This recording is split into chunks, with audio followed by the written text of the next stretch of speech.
Welcome to World of Sleepcraft. Tonight we journey through the complete story of Warlords of Draenor, one of the most ambitious and time-bending tales in all of Warcraft history. This is a story of fathers and sons, of choices that reshape entire worlds, and of a desperate gamble that nearly brought two universes to their knees. Settle in, get comfortable, and let this epic tale unfold before you. Our story begins not on the savage world of Draenor, but in the aftermath of one of Azeroth's most devastating civil conflicts. The siege of Orgrimmar has concluded. Beneath the proud Orcish capital, in the depths where the heart of an old god once beat with malevolent purpose, the combined forces of the Alliance and Horde have finally brought down Garrosh Hellscream. The former war chief lies defeated, his vision of Orcish supremacy shattered along with the dark powers he had harnessed. Garrosh had transformed the Horde into something unrecognizable. He had excavated the heart of Y'Shaarj, the most terrible of the old gods, and used its Sha-corrupted energies to fuel his war machine. He had turned against his own people, branding the trolls, the Tauren, and any who opposed his vision as traitors. The true Horde, he called his followers, as if purity could be measured in bloodshed and conquest. Now Thrall stands over his fallen successor, the Doomhammer raised high, ready to deliver the killing blow that would end Garrosh's reign of terror permanently. The green-skinned orc who had once placed such faith in Garrosh, who had elevated him to war chief, despite the warnings of others, is prepared to correct his greatest mistake. But as the hammer begins its descent, another voice cuts through the darkness of the underground chamber. King Varian Wrynn steps forward, the High King of the Alliance, a man who has every reason to desire Garrosh's death, stays the execution. This is not how justice will be served, he declares. Garrosh's crimes are not against the Horde alone. He has wronged all the peoples of Azeroth. His punishment must be decided by all, not delivered in the shadows beneath a conquered city. Taranju, the Lord of the Shadowpan, supports this decision. The Pandaren have suffered greatly under Garrosh's campaign. Their ancient land has been scarred by the Mogu he unleashed, by the Shah his warmongering awakened, by the divine bell he stole, and the destruction he wrought with it. If anyone has cause to demand immediate vengeance, it is the Pandaren. Yet Taranju speaks of something greater than vengeance. He speaks of justice, of a trial that will force Garrosh to face the weight of every life he destroyed. And so Garrosh Hellscream is taken to Pandaria in chains. The Temple of the White Tiger becomes his prison and his courtroom. August Celestials preside over the proceedings. Representatives from every race gather to bear witness. Tyrande Whisperwind serves as the accuser, laying bare the full scope of Garrosh's atrocities. Bane Bloodhoof, despite his personal hatred for the orc who murdered his father Cairn, serves as the defender, for even the most monstrous of criminals deserves to have their story told in full. The trial proceeds through long weeks of testimony.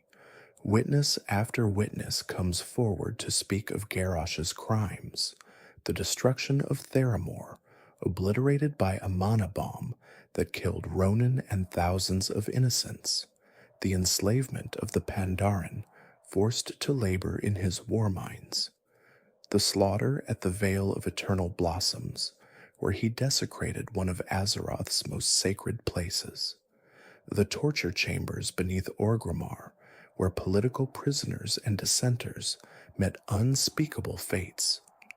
Yet throughout it all, Garrosh remains unrepentant. He does not beg for mercy. He does not claim remorse.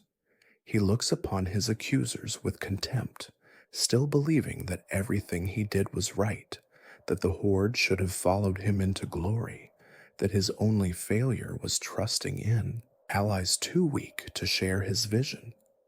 What Garrosh does not know is that allies of a different sort are already moving in the shadows.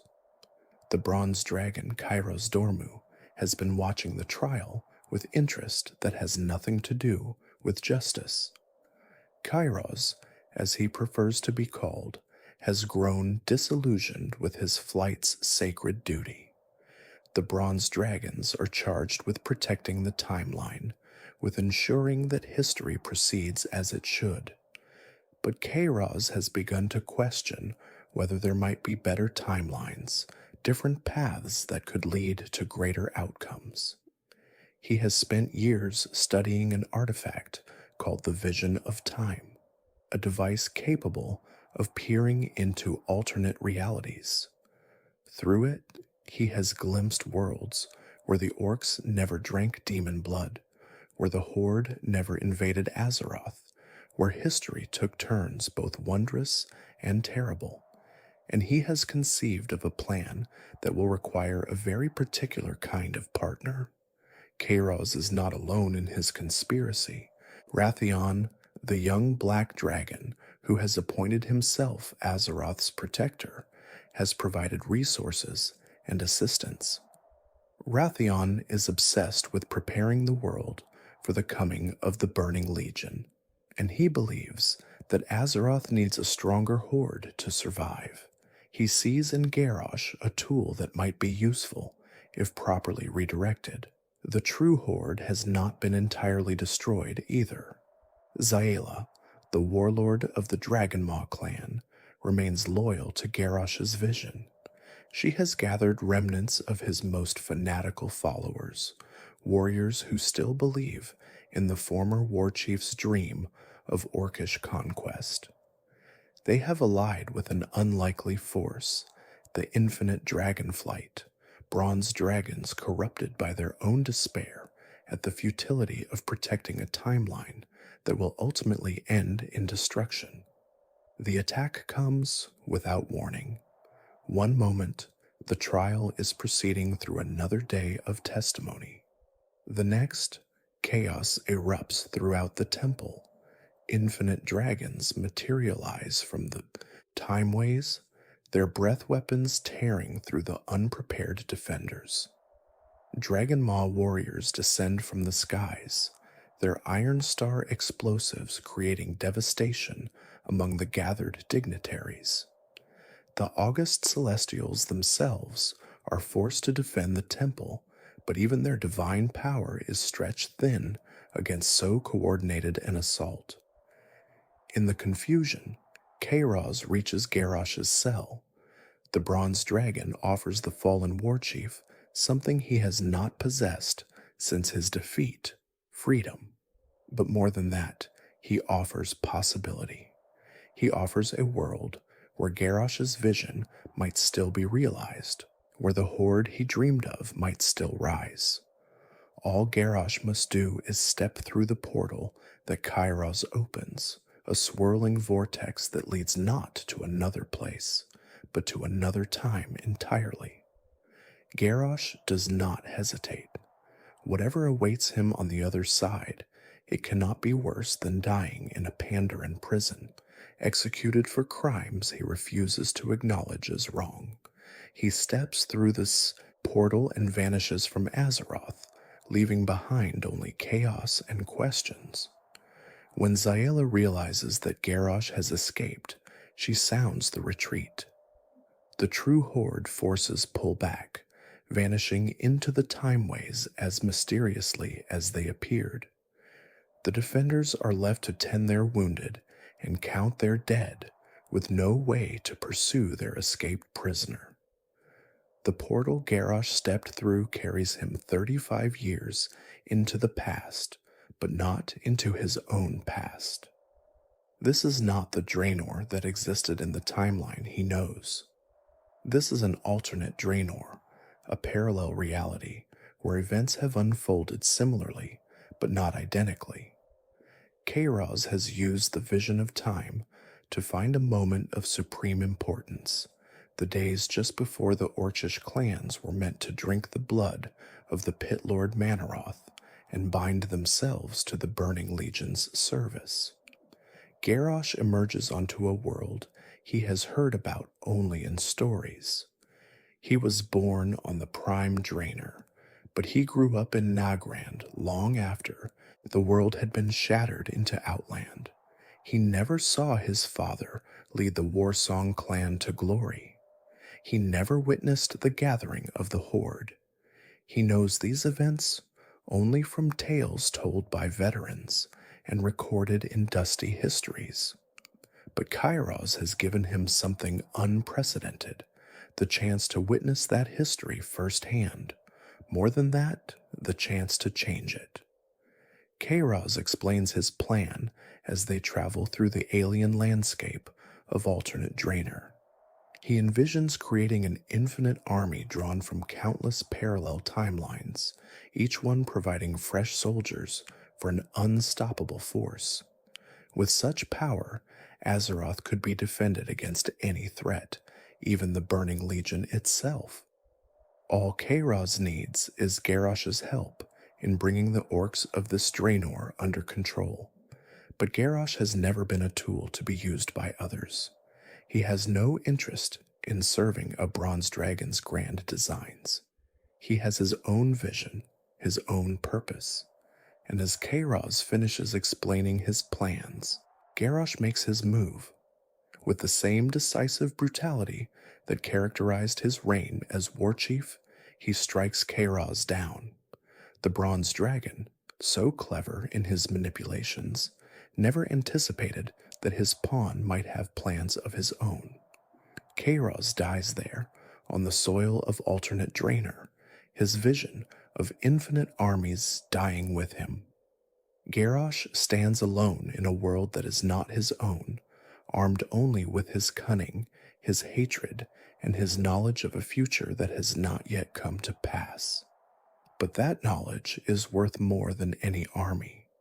The bronze dragon's corpse lies at Garrosh's feet, already beginning to decompose into temporal energy.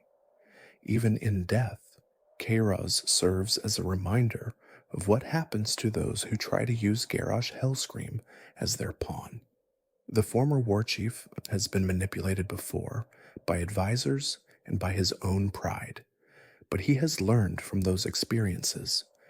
Never again will he serve another's agenda. This world stretches before him, wild and untamed, full of possibilities.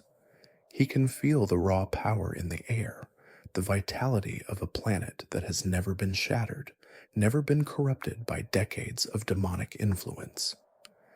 This is Draenor as it was meant to be, strong and proud and free, and it will be his.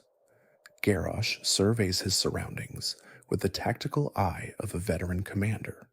He is deep in unfamiliar territory, without allies or resources, hunted by the bronze dragonflight, whose agent he just murdered. Most warriors would consider this a desperate situation. Garrosh considers it a challenge. He begins to walk, moving away from the portal site before anyone comes to investigate. As he travels, he observes everything: the vegetation, the wildlife, the distant signs of settlement. He notes which plants are edible, which animals might be tamed or hunted where water sources lie. Old skills, learned in the harsh environment of Outland's Nagrand, serve him well here. Days pass as he makes his way across the landscape. He avoids contact with the local orcs at first, wanting to understand this world before he begins to shape it. He watches their settlements from hidden vantages, learning their customs, their clan affiliations, their rivalries and alliances. The orcs of this Draenor are everything he hoped they would be: strong, proud, unbowed by demonic corruption. They fight and hunt and celebrate with the vitality that his own people lost when they drank Manaroth's blood. These are the orcs his father spoke of in stories, the warriors of legend, the masters of their world. But they are also divided. The clans squabble over territory and resources, wasting their strength on petty conflicts, while greater enemies lurk at their borders. The ogres still rule their empire from Highmall, looking down on the orcs as primitives to be exploited. The Draenei hold their gleaming cities, secure in the belief that their power makes them untouchable.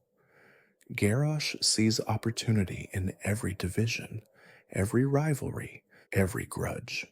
He knows how to unite enemies against common threats. He knows how to channel aggression into productive ends. He knows how to build an army from scattered tribes and turn it into an unstoppable force. Most importantly, he knows what is coming. Gul'dan's plot to corrupt the orcs with demon blood is only weeks away. The gathering at the throne of Kil'jaeden will determine the fate of this world. If events proceed as they did in his timeline, the orcs will drink, will be enslaved, will become tools of the Burning Legion. Garrosh will not allow that to happen, not because he cares about the orcs' freedom in any abstract sense, but because enslaved orcs cannot serve his purposes. He needs an army of warriors who choose to follow him, not demons who follow him because their masters command it. He begins to make contact with key figures, planting seeds that will bloom when the time is right. He knows what is about to happen. He knows that Gul'dan is gathering the clans at the throne of Kil'jaeden in Tannin Jungle. He knows that Manaroth awaits with a chalice of demon blood. He knows that his father, Garrosh Hellscream, will drink first and damn his entire race to slavery. And he knows how to stop it. Garrosh makes his way across the savage continent, and everywhere he goes, he plants seeds of doubt and suspicion. He speaks to chieftains and shamans, to warriors and elders. He tells them of the corruption that awaits, of the red mist that will cloud their minds, of the demon masters they will serve if they drink from Manaroth's cup. He does not reveal his true identity or his origins. He is simply a stranger with terrible knowledge, a prophet warning of doom.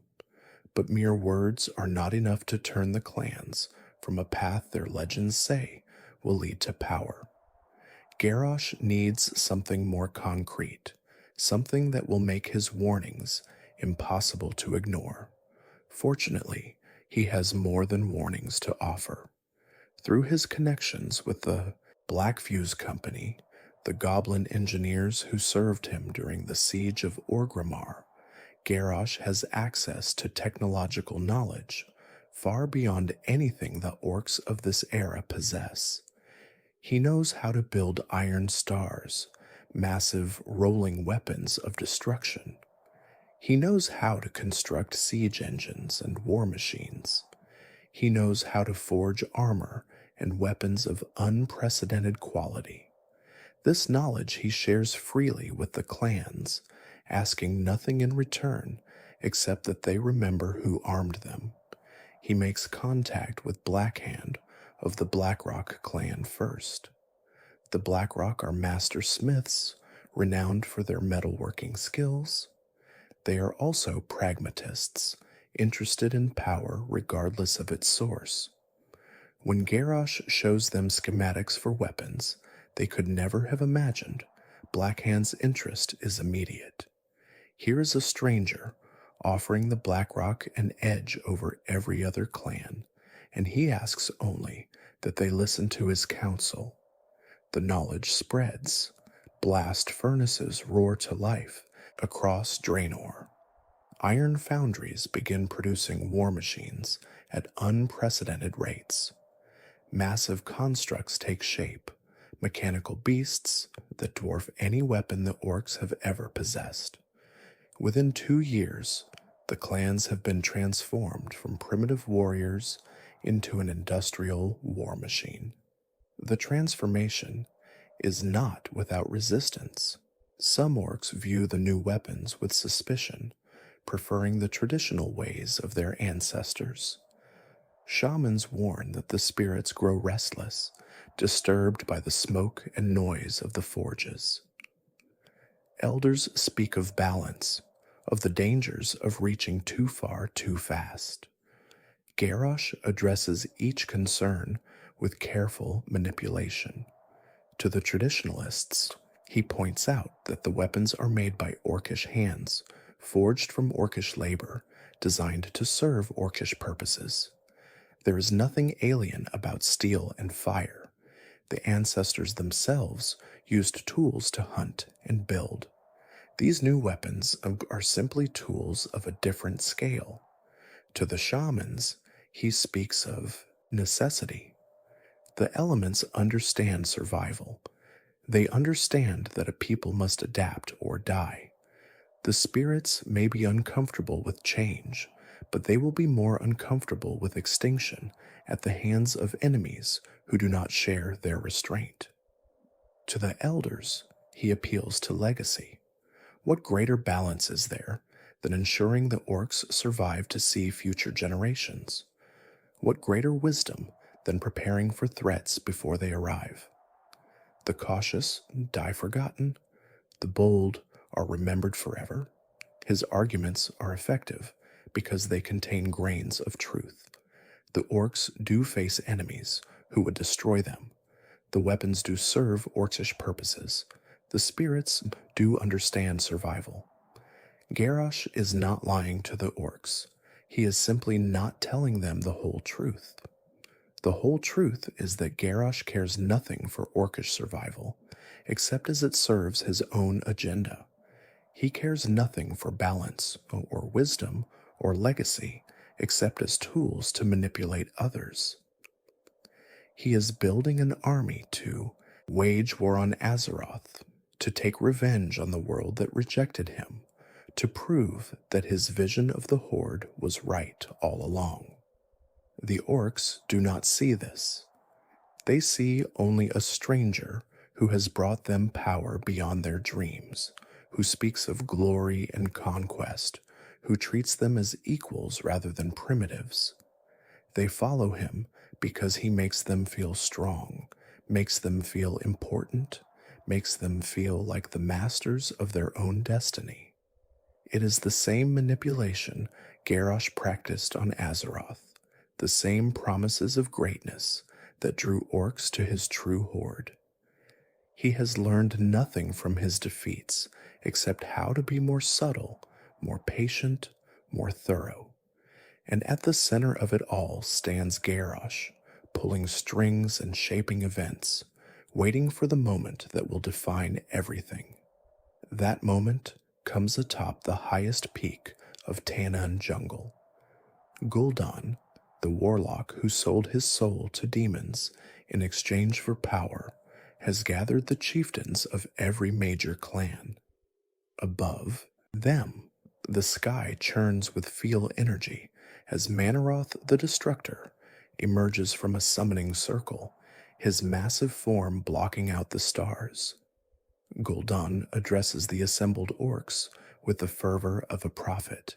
He speaks of power beyond imagining, of enemies crushed and worlds conquered.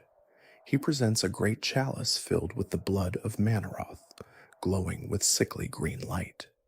This, he proclaims, is the gift of their new masters. Drink and receive strength enough to crush any foe. Drink and become part of something greater than any single clan. Garrosh Hellscream steps forward first, as Gul'dan knew he would. Garrosh is the most aggressive of the chieftains, the most eager for battle, the most easily swayed by promises of power.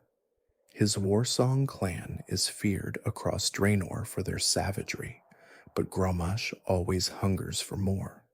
He takes the chalice from Gul'dan's hands, lifts it toward his lips, and then he hesitates. The scent of the blood reaches his nostrils, and something within him recoils. This is wrong. Every instinct honed through decades of warfare screams that this is a trap, a cage disguised as a gift. He looks into the chalice, at the churning liquid that promises so much, and he sees not power, but chains. Gul'dan grows impatient. Drink, he urges. What is the price? Grommash asks, his voice carrying across the assembled clans. What must we give in return for this power you offer? The warlock spreads his hands, his smile revealing teeth filed to points. Everything, he answers. Grommash's eyes narrow. He looks at the chalice, at Gul'dan, at the towering form of Manaroth, waiting impatiently above them. And then he pours the blood onto the ground at his feet. No, he declares, the orcs will never be slaves. Manaroth roars with rage. The Pit Lord surges forward, determined to force the orcs to accept the Legion's gift, whether they desire it or not. But Grommash was prepared for this. Hidden among the rocks above the gathering warriors loyal to the Iron Horde man, great ballistae loaded with chains and hooks.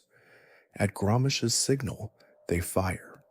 The chains wrap around Manaroth, piercing his flesh, anchoring him in place. The demon struggles against his bonds, his fury shaking the mountain itself, but he cannot break free quickly enough. Grommash charges forward, Gorehowl raised high above his head. The legendary axe, passed down through generations of Hellscreams, sings through the air as it descends. The blade strikes Manaroth's skull. For an instant, the world holds its breath. Then the Pit Lord explodes in a blast of fell energy that washes over the assembled orcs. When the smoke clears, Manaroth is dead, and Grommash stands triumphant, drenched in demon blood but unbound by its corruption. We will never be slaves, he roars again, his voice carrying to every corner of the gathering. But we will be conquerors. The clan chieftains raise their voices in approval. Here is the strength they were promised, achieved not through demonic servitude, but through Orcish might. Here is a leader worthy of following, one who would slay a demon rather than kneel before it. Here is a horde united not by corruption, but by iron will. Gul'dan is seized before he can escape. The warlock who would have damned his entire race is dragged before the chieftains, his powers suppressed, his schemes exposed. He is not killed, not yet. There may be uses for him still. Instead, he is imprisoned, held in reserve against the day when his knowledge might prove valuable. The Iron Horde is born. In the aftermath of Manaroth's destruction, the gathered chieftains survey the carnage around them. The Pit Lord's corpse already begins to dissolve, returning to the twisting nether from whence it came. Fell energy crackles through the air, dissipating slowly into the night sky.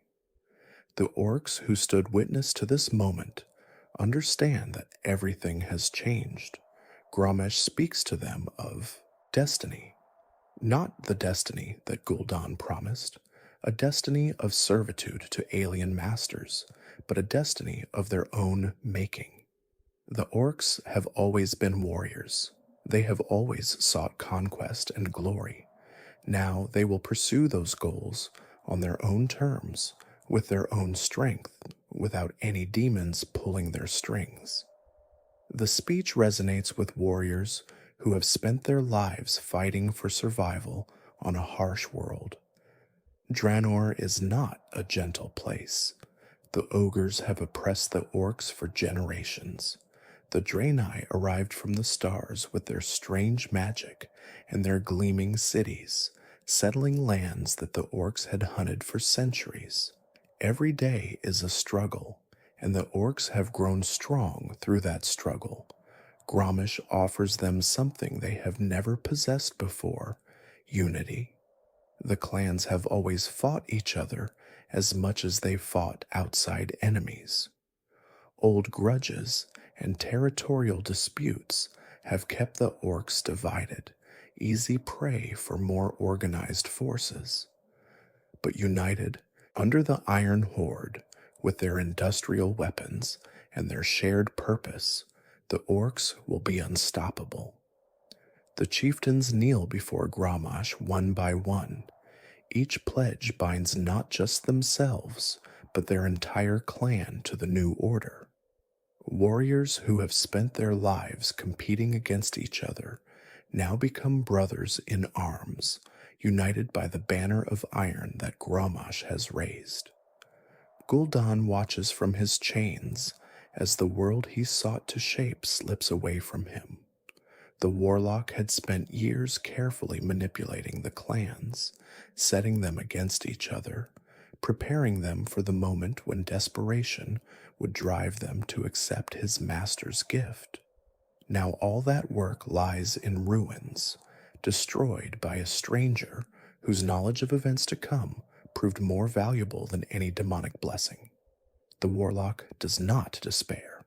He has served the Burning Legion for too long to be broken by a single setback. The Legion is patient. The Legion is eternal. Sooner or later, the orcs will need what only the Legion can provide. Gul'dan will be waiting when that day comes. With Manaroth dead and Gul'dan imprisoned, the clans unite under a banner of their own design. Garrosh Hellscream is acclaimed as war chief, his victory over the Pit Lord ensuring that none question his right to lead. The other chieftains swear their loyalty, each bringing their clan's strength to the growing war machine. Blackhand of the Blackrock clan serves as Grommash's right hand, his foundries producing weapons and armor in quantities that stagger the imagination. His massive forges burn day and night, their smoke visible for miles in every direction. Under his direction, the iron stars take shape, rolling spheres of destruction that can crush anything in their path. War machines grow larger and more terrible with each passing month. The Blackrock create an arsenal unlike anything Draenor has ever seen. Kargoth Bladefist leads the Shattered Hand, a clan of warriors who prove their worth through mutilation and sacrifice. Every full member of the clan removes their own hand and replaces it with a weapon, a blade or hook or spiked ball that serves as a permanent reminder of their dedication to warfare.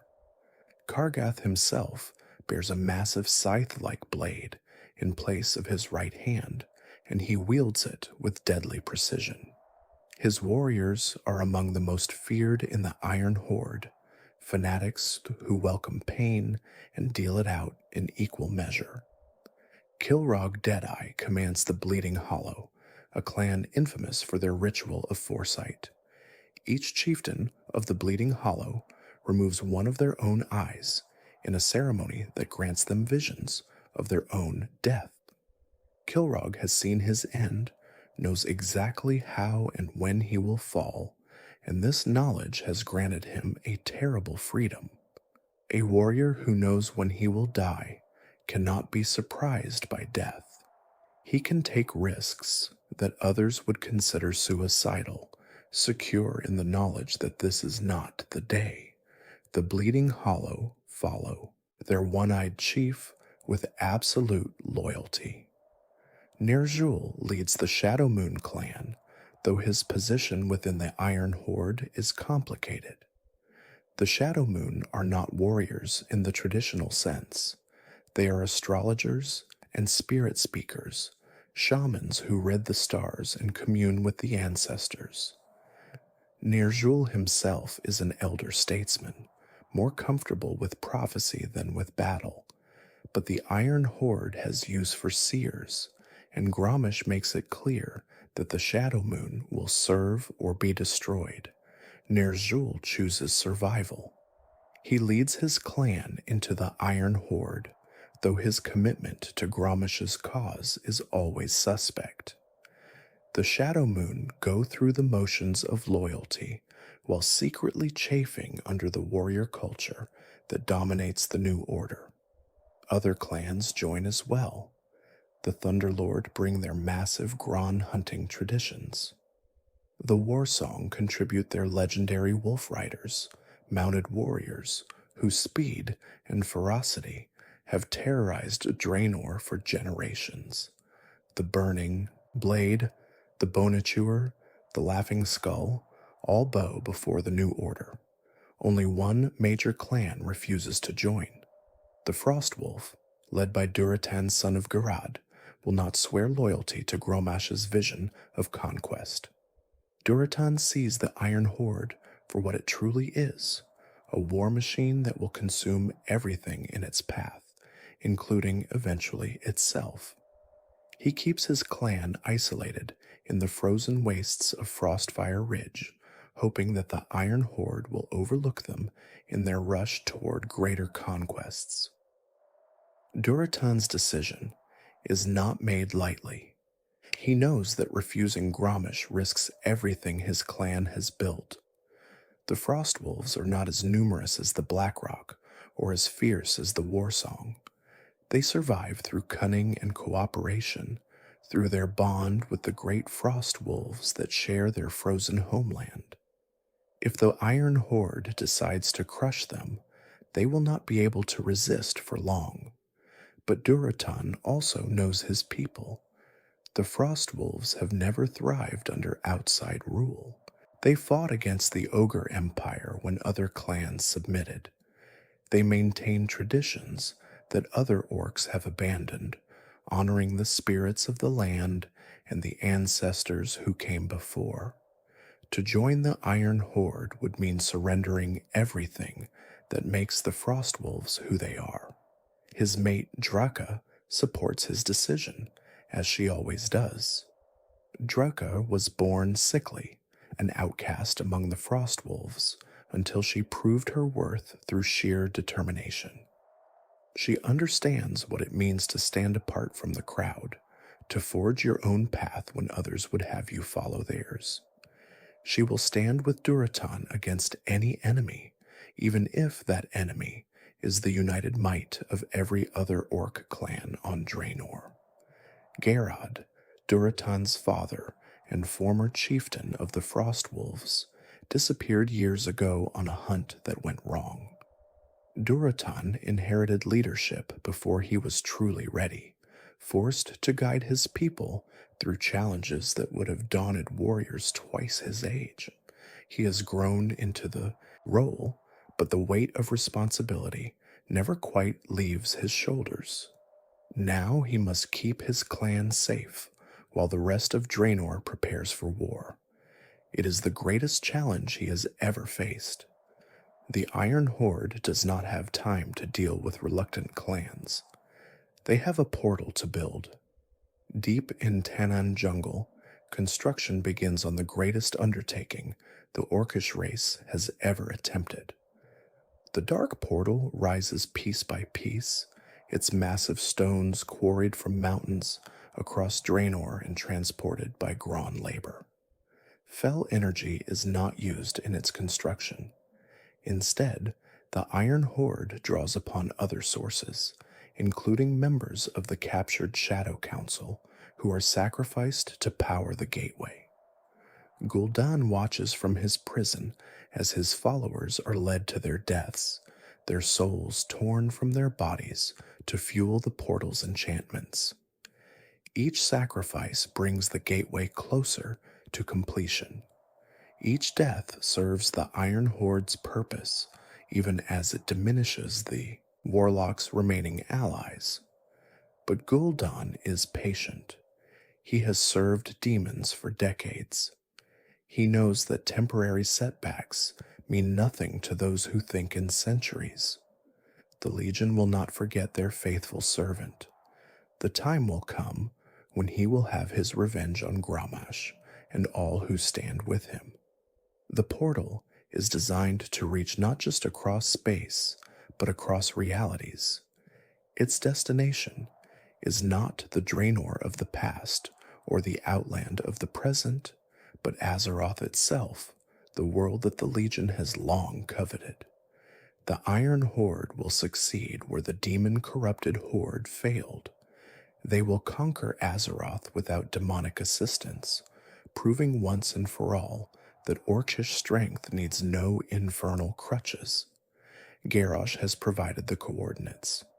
He knows the location of the dark portal in the Blasted Lands, the gateway that connects Outland to Azeroth. The Iron Horde's portal will link to that same location, creating a bridge between alternate Draenor and the main timelines, Azeroth. Through this bridge will march an army the likes of which Azeroth has never faced. The construction takes 2 years, 2 years of ceaseless labor, of forging and building and preparing, 2 years during which the Iron Horde grows stronger with every passing day. Their numbers swell as young orcs come of age and join the war machine. Their weapons grow more sophisticated as Blackhand's smiths perfect their craft. Their tactics grow more refined as chieftains study Garrosh's knowledge of warfare.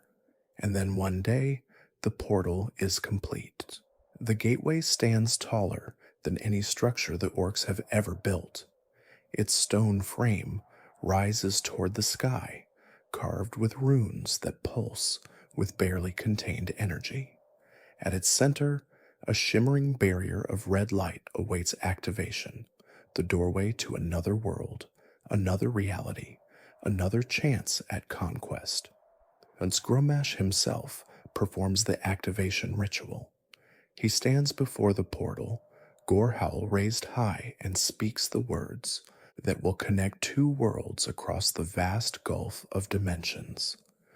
The energy surges through the gateway, stabilizing into a permanent connection. Through the swirling red light, the orcs can see glimpses of their destination, a blasted landscape of cracked earth and stunted vegetation. The Blasted Lands, the corrupted remnants of what was once a thriving forest, destroyed by the original Dark Portal's construction decades ago. It seems fitting that the Iron Horde will emerge there, in the ruins left by their counterparts from another timeline. Grommash gives the order. The Iron Horde marches to war. On Azeroth, the first sign that something is wrong comes when the dark portal changes color. For years, the gateway has shimmered with the familiar green of Fel energy, connecting Azeroth to the shattered remnants of Outland. But now the green fades, replaced by a sinister red that pulses like a heartbeat of blood. The defenders at Netherguard Keep are the first to realize the danger. The Alliance fortress has guarded the Dark Portal since the Second War, its garrison maintaining constant vigilance against any threats that might emerge from Outland. But this threat is unlike anything they have trained for. Iron Horde orcs pour through the portal in endless waves. They are not the green-skinned, demon-touched orcs that Azeroth has come to know. These are brown-skinned, uncorrupted orcs, but no less dangerous for their purity. They come with war machines that dwarf anything the Alliance garrison possesses. They come with iron stars that roll through defensive lines, crushing everything in their path. They come with a fury born of conquest rather than corruption. Netherguard falls within hours. The fortress that held for decades against sporadic Outland incursions is overwhelmed by the sheer scale of the Iron Horde assault. Survivors flee toward Stormwind, carrying warnings of an enemy unlike any Azeroth has faced before. The Horde outpost of Okrillon Hold fares no better. Caught between the Iron Horde advance and the chaos of the invasion, the Horde garrison is scattered, The Iron Horde makes no distinction between green orcs and other races. To them, the orcs of Azeroth are just as much enemies as the humans and elves. They serve a different war chief, follow different traditions, represent everything that Garrosh despises about what the Horde has become. The invasion pushes deep into the blasted lands before organized resistance begins to form. King Varian Rin rallies the Alliance armies. Warchief Vol'jin calls the Horde to battle. Old enemies set aside their conflicts in the face of this new threat, though they do not formally ally. They simply recognize that the Iron Horde will destroy them both if they fight each other while this enemy remains. The Iron Horde advance reaches Blackrock Mountain before it is finally halted. A combined force of Alliance and Horde warriors, led by the Archmage Khadgar, manages to hold the line against the invaders. But holding is not winning. The Dark Portal remains open, and more Iron Horde reinforcements arrive with every passing hour. Khadgar recognizes that defensive actions will not be enough. The portal must be destroyed, and it cannot be destroyed from the Azeroth side without risking catastrophic magical backlash. The only solution is to strike at the portal's source, to take the fight to alternate Draenor itself. The decision to counterattack is not made lightly. Khadgar understands better than most what they are proposing. The original Dark Portal was opened by Medivh under demonic influence, and closing it required sacrifices that still haunt those who remember. This new portal, built by different hands for different purposes, might prove even more dangerous to destroy. But the alternative is unacceptable. If the Iron Horde is allowed to maintain their connection to Azeroth, they will keep sending reinforcements until nothing can stop them. Every day the portal stands, the defenders grow weaker while the invaders grow stronger. The mathematics of war are inexorable. Eventually, the Iron Horde will win through sheer attrition. Khadgar presents his plan to the leaders of both factions. King Varian Rin listens with the attention of a warrior who has spent his life making difficult tactical decisions. Vol'jin, still adjusting to his role as war chief of the Horde, weighs the risks against the potential rewards. Both leaders agree. The counterattack will proceed. They will commit their best warriors to the strike force, knowing that many may never return. They will trust Khadgar's judgment, hoping that his knowledge of portals and magic will prove sufficient to the challenge. The preparations are swift but thorough. Supplies are gathered, weapons are blessed, final letters are written and entrusted to friends who will deliver them if the worst occurs. The warriors who volunteer for the strike force know what they are signing up for. None of them flinch from the responsibility. The assault on the Dark Portal is desperate and costly. Khadgar leads a strike force through the gateway, knowing that they may be marching to their deaths.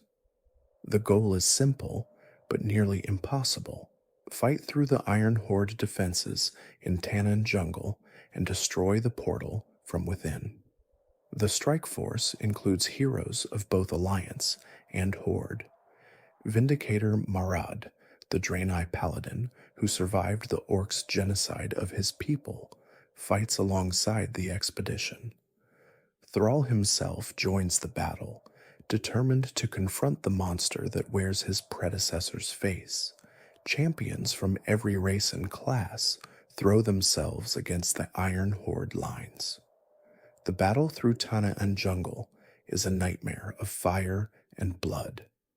Iron Horde defenses ring the portal, layer upon layer of fortifications manned by orcs who fight with fanatical determination.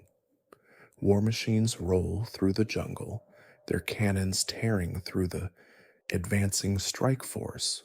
Warlords direct their clans with tactical precision, refusing to give ground without exacting a terrible price. Yet the strike force presses forward. Khadgar's magic tears through enemy formations. Murad's hammer blazes with holy light as he carves a path through the defenders. Thrall calls upon the elements, though on this unfamiliar world they respond sluggishly to his commands. Step by bloody step, they approach the portal. Garrosh awaits them. The former war chief has been expecting this attack, has known that Azeroth would not simply accept conquest without retaliation. He stands before the portal with his most loyal warriors, ready to crush this last resistance personally. The confrontation is brief but brutal. Garrosh fights with all the savage skill that made him one of Azeroth's most dangerous warriors. But he faces heroes who have been tempered by countless battles, and he is just one orc against many. He is forced to retreat, falling back through the portal's defenses as Khadgar begins his destructive work. The Archmage's spell is complex and dangerous. He cannot simply close the portal. Such a gateway, once opened, requires a catastrophic release of energy to seal. Khadgar channels that energy, directing it into the portal's structure, causing a cascade failure that will collapse the entire construct. The explosion tears through Tanaan jungle. The dark portal shatters, its stones flying in all directions, its enchantments unraveling in spectacular fashion. The connection to Azeroth is severed. The Iron Horde's invasion route is closed, but the strike force is trapped. They have accomplished their mission, but now they are stranded on a hostile world, surrounded by an enemy that outnumbers them thousands to one. Retreat is impossible. Surrender is not an option. They must fight or die. The realization settles over the survivors like a cold fog. They came here expecting victory or death in battle. What they face instead is something different, a protracted struggle for survival on a world where everything is hostile. The food is unfamiliar. The water may be poisoned. The wildlife regards them as either prey or competition. And everywhere the Iron Horde hunts them. The survivors gather what supplies they can salvage from the wreckage of the portal site.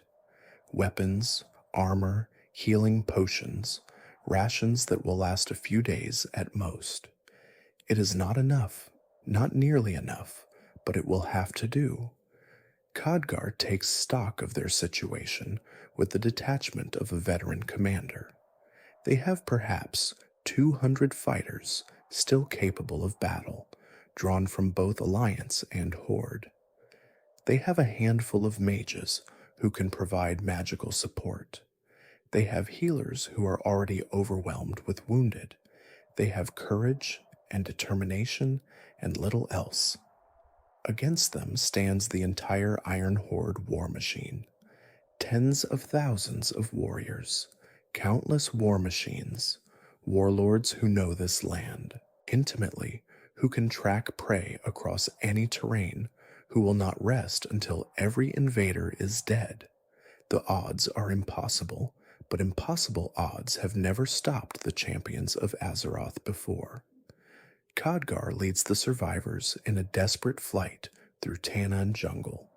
The Iron Horde is in chaos, their portal destroyed and their invasion plans in ruins, but they remain a deadly threat. Patrols hunt through the jungle, searching for the scattered strike force. War machines prowl the roads. Warlords rage and demand vengeance for this humiliation. The strike force cannot stay together. Too large a group would be easy to track and impossible to hide. Khadgar makes the difficult decision to split his forces. Alliance members will flee toward Shadow Moon Valley, where the Draenei still hold out against Iron Horde aggression. Horde members will head for Frostfire Ridge, where the Frostwolf clan has refused to join Gromish's war machine. The flights through the jungle are harrowing. Small groups slip through enemy lines, hiding in caves and ravines during the day, moving only at night. They lose warriors to ambushes and accidents, to traps and treachery, but enough survive to reach their destinations. In Shadow Moon Valley, the Alliance survivors find a world at war. The Draenei of this alternate Draenor have been under siege since the Iron Horde's formation. Their great temple of Karabor, which would one day be known as the Black Temple, remains their strongest holdout. Prophet Velen himself leads the defense, though he grows weary of endless warfare. Among the Draenei, the survivors discover an unexpected hero. Iryll is a young Draenei who has risen from humble beginnings to become one of the most capable warriors of her generation. She was raised in the Temple of Karabor by her older sister Samara, trained in the ways of the light, destined for a life of peaceful contemplation. Then the Iron Horde came. Iryll was captured during one of the early raids, enslaved in the Umbral Halls, where Iron Horde taskmasters worked countless Draenei to death. She witnessed horrors that would have broken a weaker spirit, but Iryll did not break. She endured, and when the opportunity came to escape, she took it. The Alliance strike force freed her during their initial push through Tanaan. Now she fights alongside them, her skill with the light growing stronger with each battle. Prophet Velen has taken notice of her, seeing in her the potential for greatness that transcends ordinary soldiers. She does not yet know that her destiny will reshape the fate of Draenor itself. Meanwhile, in Frostfire Ridge, the Horde survivors find a more complicated welcome. Durotan has kept his Frostwolf clan out of the Iron Horde, but he is suspicious of strangers, especially strangers who emerged from the same portal that brought Garrosh to his world. The green-skinned orcs of the strike force are particularly troubling. They look wrong, their skin colored by some taint that the Frostwolves do not understand. Thrall must earn the Frostwolves' trust through deeds rather than words. He fights alongside them against their enemies, the Thunderlord clan that has joined the Iron Horde and now seeks to bring the Frostwolves to heel by force. He demonstrates his command of the elements, proving that despite his strange appearance, he is a shaman of genuine power. Slowly, grudgingly, Durotan begins to accept the strangers. He does not know that the green-skinned shaman who fights beside him is his own son from another timeline, born of a future that will never come to pass on this Draenor.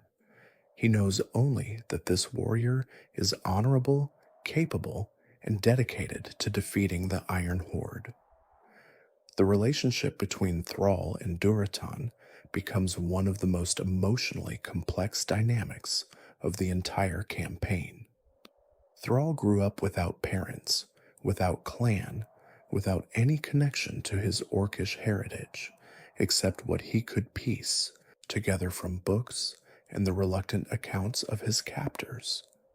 He spent his youth dreaming of the family he never knew, imagining the father who was killed before Thrall was old enough to remember him. Now he fights alongside that father, a version of Durotan who is alive and strong and everything Thrall imagined he would be. Every moment they spend together is a gift Thrall never expected to receive. Every conversation gives him insight into the man his father was, the values he held, the strength of character that Thrall inherited even without knowing its source. But Thrall cannot reveal the truth. What would be the point? This Durotan is not his father, not really. The son this Durotan will raise, if he has one at all, will not be Thrall. The connections that bind parents and children across generations do not exist across the gulf of parallel timelines. So Thrall keeps his silence. He treasures the time they spend together, the battles they fight side by side, the quiet moments around campfires when stories are shared and bonds are formed. He stores up memories that will have to last him the rest of his life, knowing that when this war ends, he will leave this Draenor forever. The pain of that knowledge never quite fades, but Thrall is no stranger to pain, and he has learned to carry it without letting it break him. Both Alliance and Horde establish garrisons on alternate Draenor, fortified positions from which they can strike at the Iron Horde and support local allies. The Alliance garrison rises in Shadowmoon Valley, a bastion of hope for the besieged Draenei. The Horde garrison takes shape in Frostfire Ridge, built with Frostwolf assistance on land that the clan has held for generations. These garrisons become the staging grounds for the campaign to come. Champions of Azeroth gather their forces, recruit local allies, and begin the systematic dismantling of the Iron Horde war machine. The task is immense. The Iron Horde controls most of Draenor. Their armies number in the tens of thousands. Their warlords are seasoned veterans of countless battles. But the strike force has advantages of its own. They have Khadgar, whose magical knowledge exceeds anything the Iron Horde can muster. They have heroes who have faced old gods and demon lords, who have saved their world from destruction more times than they can count.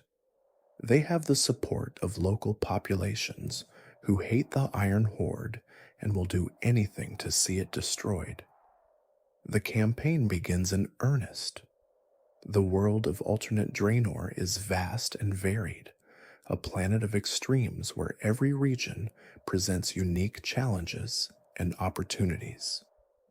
The champions of Azeroth must adapt to an environment utterly unlike their home, learning the terrain, the peoples, and the secrets that this parallel world contains. Draenor is the homeworld of the orcs, but it was not always theirs alone. The ogres ruled here before the orcs rose to prominence, their empire stretching across much of the continent. The Draenei arrived from the stars, refugees fleeing the burning legion that had corrupted their homeworld of Argus. Even the Arakua, the bird-like inhabitants of the spires of Arak, have dwelt on Draenor for longer than the orcs have walked upright. The land itself is alive with power. Elemental forces rage more fiercely here than on Azeroth. The spirits of the ancestors whisper from beyond death, guiding the shamans who know how to listen. Primordial forces of nature and stone battle for supremacy in regions untouched by mortal civilization. This is a world of raw, untamed energy, beautiful and deadly in equal measure. The champions must navigate all of this while waging war against an enemy that vastly outnumbers them. They must forge alliances with local populations who have little reason to trust strangers from another world. They must strike at Iron Horde strongholds while avoiding the overwhelming force that the orcs can bring to bear against any concentrated threat. It is a campaign that will test every skill they possess. Shadowmoon Valley becomes the first major battleground. The Shadowmoon clan has reluctantly joined the Iron Horde, but their warlord Ner'zhul chafes under Gromish's command. Ner'zhul is a mystic, not a warrior, and the Iron Horde's culture of perpetual conquest offends his spiritual sensibilities. But Ner'zhul's dissatisfaction does not make him an ally. Forced to produce results for the Iron Horde, he turns to forbidden powers.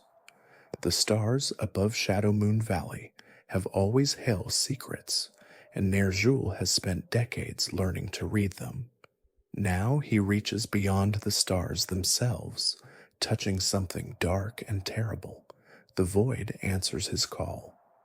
Ner'zhul makes contact with Kara, a being of light that crashed on Draenor long ago and has been corrupted into something else entirely. Kara is what remains of a Naru, twisted by its collision with the planet into a void god. Ner'zhul sees in it the power to destroy the Draenei once and for all, and he sets about summoning it to Shadowmoon Valley. His wife, Rulkan, cannot support this descent into darkness. She has watched Ner'zhul change, watched him become something she no longer recognizes. When he begins the rituals to summon Kara, she takes the clan's dissidents and flees, forming a group called the Shadowmoon Exiles. They will not participate in what Ner'zhul plans. The Alliance champions discover Ner'zhul's scheme and move to stop him. They fight through Shadowmoon clan defenses, battling shamans and warriors who have been twisted by their exposure to void energies. The corruption spreads across the valley, turning the land itself against the defenders. Prophet Velen recognizes the threat that Kara represents. A void god unleashed upon Draenor would be catastrophic, not just for the Draenei, but for every living thing on the planet. He joins the assault on Ner'zhul's stronghold, bringing all his power to bear against the mad shaman. The confrontation comes at the Anguish Fortress, Ner'zhul's seat of power. The warlord has nearly completed his summoning ritual. Ka'ara descends from the sky, a mass of darkness and hatred that screams for destruction. Velen realizes that there is only one way to stop it. The prophet sacrifices himself. He pours his life essence into Kara, overwhelming the void corruption with pure light. The void god transforms, becoming once again the Naru it was before its fall. Ner'zhul's weapon is turned against him. The death of Velen sends ripples through the Draenei forces. He has led them for millennia, from their flight from Argus to their wanderings across the cosmos to their arrival on Draenor. He has been their prophet, their guide, their connection to the light itself. Without him, many feel lost, uncertain, afraid. But Velen's sacrifice also serves as inspiration. He did not run. He did not compromise. When the moment demanded, everything he had, he gave it without hesitation. That is the example he left for his people, a demonstration that the light is worth any price, that some things are worth dying for. The Draenei survivors gather in the aftermath of the battle, trying to process what they have lost and what they have gained. Some weep openly, unable to contain their grief. Others stand in silent contemplation, letting the weight of events settle over them. All of them feel the absence of Velen like a wound in their collective soul. In the prime timeline, Velen still lives, still leads his people on Azeroth, but that Velen is not this Velen. The prophet who sacrificed himself for alternate Draenor was a different being, shaped by different experiences, connected to different people.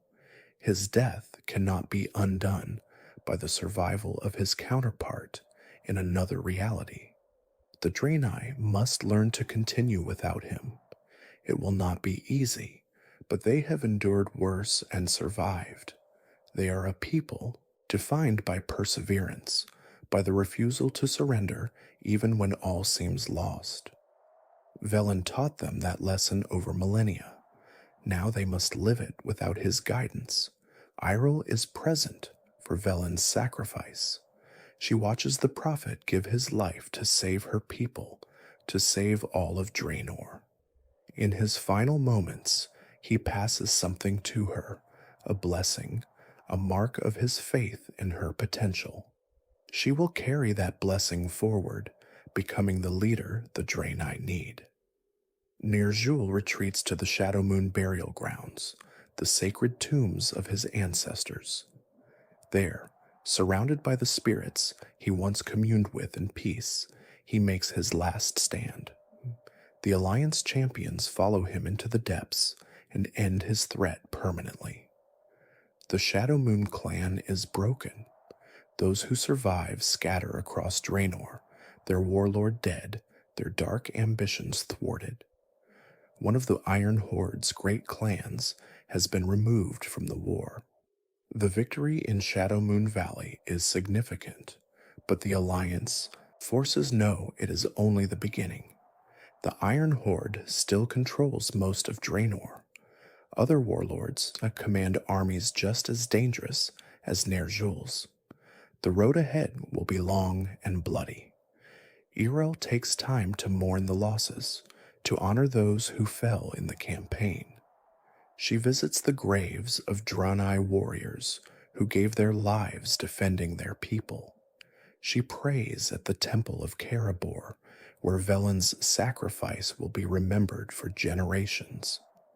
And then she rises, gathers her strength, and prepares for the next battle. She has become a leader in ways she never anticipated. The other Draenei look to her for guidance, for inspiration, for hope. She carries the blessing of a prophet, the legacy of a people who have survived against impossible odds. She will not let them down. The Alliance champions prepare to move on from Shadowmoon Valley. Their garrison is secure, their alliance with the Draenei solidified.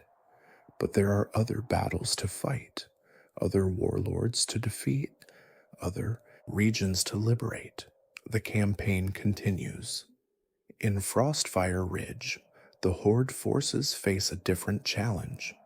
The Thunderlord clan, once rivals of the Frostwolves, has joined the Iron Horde and been tasked with bringing the rebellious Frostwolves to heel. They attack Frostwolf settlements with brutal efficiency, their Graan allies providing overwhelming firepower. Durotan fights back with everything his clan possesses. The Frostwolves are outnumbered, but not outmatched. They know the frozen lands better than any Thunderlord scout. They have the wolf packs that give their clan its name, fierce beasts that fight alongside their orcish companions. And they have the champions of Azeroth, whose combat experience proves invaluable against Iron Horde tactics. Gunnar, Durotan's brother, leads the most aggressive counterattacks. He is everything Durotan is not, reckless where his brother is cautious, violent where his brother seeks diplomacy. He chafes at Durotan's careful strategy, wanting to strike directly at the Thunderlord leadership and end the threat through decisive action. The brothers clash over tactics repeatedly. Durotan believes that patience and careful planning will see them through. Gunnar believes that only overwhelming aggression can defeat an enemy as numerous as the Iron Horde. Neither is entirely right or entirely wrong. The campaign in Frostfire Ridge culminates in an assault on the Thunderlord stronghold. The champions lead the attack, supported by Frostwolf warriors and Wolfpack auxiliaries. They fight through defenses manned by desperate Thunderlord warriors, each one knowing that failure means annihilation. At the heart of the stronghold, they discover a terrible truth. The Thunderlord warlord is not some distant enemy, but a figure from Duratan's own past. Fenris the Iron Wolf, warlord of the Thunderlord clan, is Gonar's brother, another son of Garad, who chose a different path. The brothers face each other across the battlefield, and only one will survive. Gonar slays Fenris, ending the blood feud between the clans. But the victory is hollow. Brother has killed brother, and the Frostwolves have been decimated by the conflict. The Thunderlord clan breaks and scatters, but the cost has been terrible. The tragedy of Gonar and Fenris illustrates one of the darkest themes of the war. Families have been torn apart by the Iron Horde's rise. Brothers have chosen different sides. Fathers have been forced to fight sons. Ancient bonds of kinship have been severed by the demands of loyalty and conquest. Garad, father of Duratan, Gonar, and Fenris, did not live to see his sons at war with each other. Perhaps that was a mercy. He raised them all as Frostwolves, taught them all the ways of the clan, instilled in them all the values he believed in. How could he have known that his legacy would be divided, that the brothers he loved would end up on opposite sides of a war that consumed their world?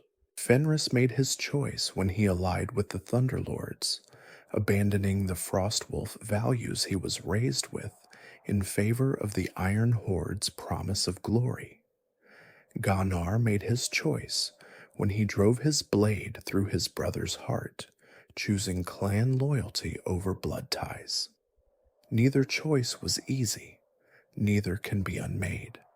The Frostwolves bury Fenris with the honors due a warrior, even an enemy warrior. They remember him as he was before the Iron Horde, as the brother who once ran alongside them through the frozen wastes. They mourn what was lost, even as they celebrate what was saved. Duratan speaks the funeral rites, his voice steady despite the weight of grief. He has lost a brother twice over, first to the Iron Horde's seduction, then to death. He wonders if there was anything he could have done differently, any words that might have turned Fenris from his path. He will never know, and that uncertainty haunts him. The champions help Duratan seal the pass between Frostfire, Ridge, and the rest of Draenor. The Iron Horde will not trouble the Frostwolves again, at least not directly. The frozen north has been secured. For Thrall, the campaign in Frostfire Ridge has been deeply personal in ways he could never explain to Duratan. He has fought alongside his father, a man he never knew in his own timeline. He has seen the Frostwolf clan at the height of their strength, before the corruption, before the wars, before everything went wrong. In Thrall's timeline, Duratan was killed by assassins sent by Gul'dan. His mother Draca died defending him. Thrall himself was found as an infant by a human lieutenant named Aedelus Blackmore, who raised him as a slave and gladiator. Everything Thrall became, he became in spite of his origins, rather than because of them. But here, on this alternate Draenor, things are different. Duratan lives, Draca lives, the Frostwolves are free. Thrall has given his parents a future, even if they will never know the truth of who he is to them. He does not tell Duratan. What would be the point? Thrall is not the son Duratan will raise in this timeline. That child may never be born, or may grow up to be someone entirely different. The relationships that shaped Thrall's identity do not exist here, and never will, but he treasures the time they have fought together. He holds on to the memory of standing beside his father in battle, of seeing the man he always wondered about in action. It is a gift he never expected to receive, and he will carry it with him always. The Horde garrison in Frostfire Ridge is secure. The Frostwolves are safe. The champions prepare to carry the war to other regions of Draenor. Gorgrond presents a different kind of challenge. The region is dominated not by orcs, but by primordial forces, living rock, and ancient vegetation locked in eternal warfare. The Blackrock clan has established massive foundries here, exploiting the land's resources to feed the Iron Horde's war machine. The champions must navigate between two hostile factions. The Primals, servants of the great plant creature Genosaur, oppose all intrusions into their forest domain. The Breakers, beings of living stone, seek to crush all organic life. Both consider the Orcs, the Draenei, and the champions of Azeroth equally threatening. The Blackrock Foundries are the true target. Here, Blackhand's smiths work endless shifts, producing weapons and armor for the Iron Horde armies. Here, the Iron Stars are assembled, each one capable of crushing an army. Here, the war machines take shape, metal monsters that have terrorized Draenor's defenders. The champions strike at the foundry infrastructure, sabotaging production lines and freeing enslaved laborers. They fight through Blackrock defenders and primal raiders and breaker assault forces, a three-way battle for control of Gorgrond's resources. They cannot destroy the foundries entirely. The Blackrock clan is too numerous, too well entrenched, but they can disrupt production, can slow the tide of weapons flowing to Iron Horde armies, can buy time for their allies elsewhere on Draenor. The conflict in Gorgrond also introduces the champions to the true scale of Draenor's industrial capacity. The Iron Horde has not simply adopted new weapons and tactics. They have fundamentally transformed their society, moving from nomadic warrior bands to an organized military-industrial complex. Every aspect of Iron Horde society now serves the war machine. Hunters gather food to feed the foundry workers. Shamans bless the weapons as they emerge from the forges. Young orcs are trained from childhood in the arts of war, learning to fight before they can properly speak. Old orcs, who can no longer wield weapons, find roles supporting those who can, repairing equipment, tending wounded warriors, crafting the countless items that an army on campaign requires. This is Garrosh's true legacy to the Iron Horde, not just technology, but a new way of organizing Orcish society. The clans remain distinct, maintaining their traditions and rivalries, but they have subordinated everything to the goal of conquest. Every resource, every life, every moment is measured by its contribution to the war effort. The champions recognize that defeating such an enemy will require more than military victories. They must strike at the foundations of Iron Horde power, disrupting the supply lines, freeing the enslaved laborers, destroying the infrastructure that makes their war machine possible. It is a strategy that will guide their actions throughout the campaign. Talador becomes the site of the war's most devastating battle. The city of Shatrath, jewel of the Draenei civilization, lies within Talador's borders. The Iron Horde has besieged the city, determined to crush the Draenei once and for all. Blackhand himself leads the assault. He has brought his flagship, a massive warship bristling with iron star launchers and cannons, to deliver the killing blow. Thousands of Iron Horde warriors surround Shatrath, their siege lines stretching as far as the eye can see. Inside the city, the Draenei prepare for their last stand. Exarch Maladar coordinates the defenses. The Auchenai, guardians of the Draenei dead, stand ready to give their lives for the living. Every able-bodied Draenei has taken up arms, knowing that if Shatrath falls, their race faces extinction. The champions of Azeroth join the defense. Vindicator Marad fights with furious determination, the memories of the original timeline's genocide fresh in his mind. He has seen what happens when the orcs triumph over the Draenei. He will not let it happen again. Yril fights beside him. She has grown from a slave into a warrior, from a warrior into a leader. The other Draenei look to her for inspiration, and she does not disappoint. Her hammer blazes with light as she drives back assault after assault. Orgrim Doomhammer serves under Blackhand in the siege, but his conscience troubles him. He has seen the cruelty of the Iron Horde, the massacres of civilians, the burning of homes that pose no military threat. This is not the honorable warfare he was raised to respect. This is butchery.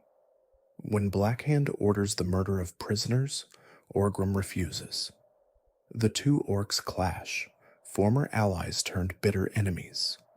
Blackhand is the superior warrior, his flame-infused armor giving him terrible power, but Orgrim's defiance has shattered the unity of the assault force. The battle on Blackhand's flagship is desperate and brutal. The champions fight alongside Marad, Yril, and Durotan against Blackhand and his elite guard. The warlord proves a terrifying opponent, his hammer crushing enemies with every swing, his armor deflecting blows that would kill lesser warriors. The flagship itself becomes a battleground unlike any other.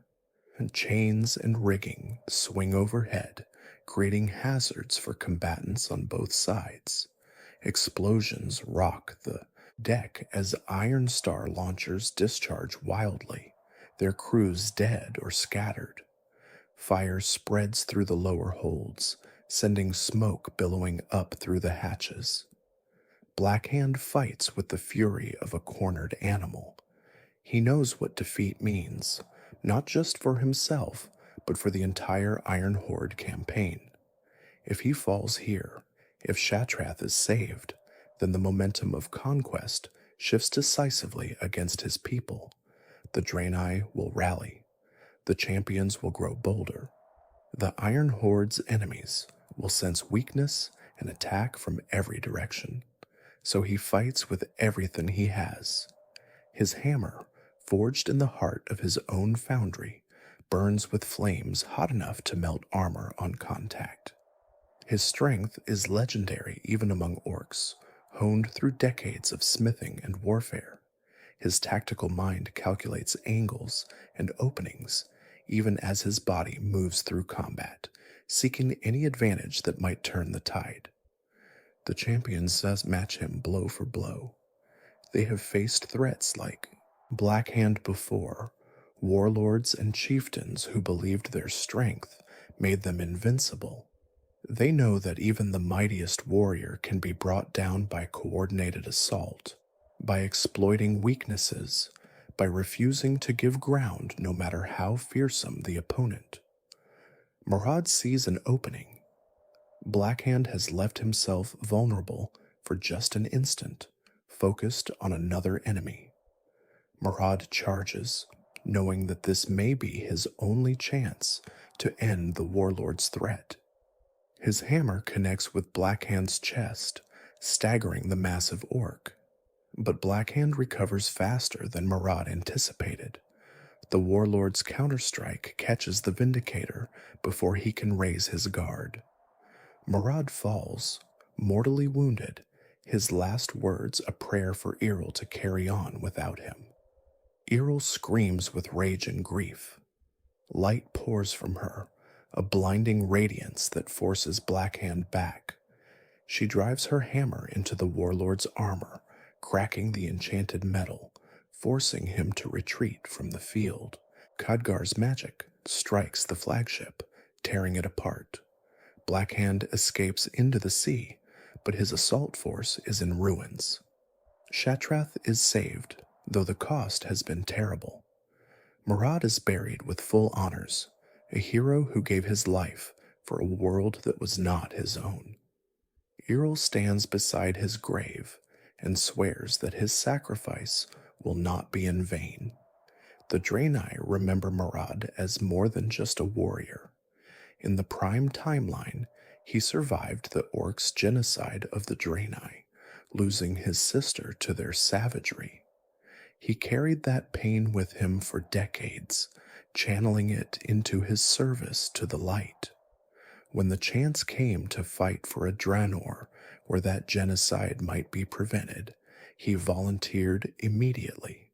He found what he sought in Errol, a young Draenei who reminded him of the sister he lost.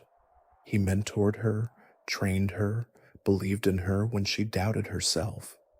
In the end, he gave his life so that she might live, so that the Draenei might have a champion to lead them into an uncertain future. Errol understands the weight of that gift. She carries Marad's memory with her, drawing strength from his example. When despair threatens to overwhelm her, she remembers his final words and finds the courage to continue. The victory at Shatrath is costly but decisive. Blackhand has been driven back, his assault force shattered. The Iron Horde's advance into Draenei territory has been halted. For the first time since the war began, the Draenei have reason for hope, but there is more work to be done. Other regions of Draenor still suffer under Iron Horde occupation. Other battles await the champions. The war continues. The Spires of Iraq introduces the champions to a civilization they had not expected to find. The Arakoa, bird-like beings who have dwelt on Draenor since before the Orcs rose to dominance, hold power here. But their civilization is divided. The adherents of Rukmar worship the sun goddess who gave them flight. They dwell in the high spires, looking down upon all other races with contempt. They have allied with the Iron Horde, seeing in Gromash a fellow conqueror who will help them dominate the lower races. The Arakoa outcasts are those who have lost their wings, either through punishment or illness. Cursed to walk upon the ground like lesser beings, they nurse bitter hatred for their winged brethren. They are potential allies for the champions, if their trust can be earned. The history of the Arakoa stretches back millennia to a time when they were one united civilization worshipping the sun goddess Rukmar. They built the great city of Skyreach, a marvel of architecture and magic that floated among the clouds. For centuries, they prospered in isolation, content to observe the lesser races scrabbling in the dirt below. But paradise never lasts. A curse fell upon some Arakoa, stripping them of their wings and casting them down to the ground. The cause of this curse remains debated. Some say it was punishment from Rukmar for transgressions against her laws. Others whisper of darker influences, void entities that corrupted the Arakoa's connection to the light. Whatever the truth, the curse created a permanent underclass. The wingless Arakoa, the outcasts, were exiled from Skyreach and forced to survive in the shadowy forests below the spires. They developed their own culture, their own magic, their own bitter sense of identity, forged in rejection and suffering. Now the champions offer them something they have never possessed, the opportunity for revenge. With the aid of warriors from another world, the outcasts can finally strike back against the adherents who cast them out. They can prove that wings do not determine worth, that the grounded can defeat the skyborn. It is an offer the outcasts cannot refuse. The campaign in the spires involves delicate diplomacy as well as combat. The champions work with the outcasts, helping them strike back against their oppressors. They storm the high spires, fighting through adherent defenses to reach the seat of their power. The adherents wield shadow magic gifted by their solar goddess, dark powers that seem contradictory to their sun worship but prove devastatingly effective in battle. The champions must counter these abilities while navigating the treacherous terrain of the Spire Peaks. The conflict ends with the adherents broken and the outcasts triumphant. A new order takes shape in the spires, one that may prove more amenable to cooperation with the Draenei and the champions of Azeroth. The campaign in the spires also reveals hints of a larger threat. The adherents have been dabbling in shadow magic, powers that come not from their sun goddess, but from something darker.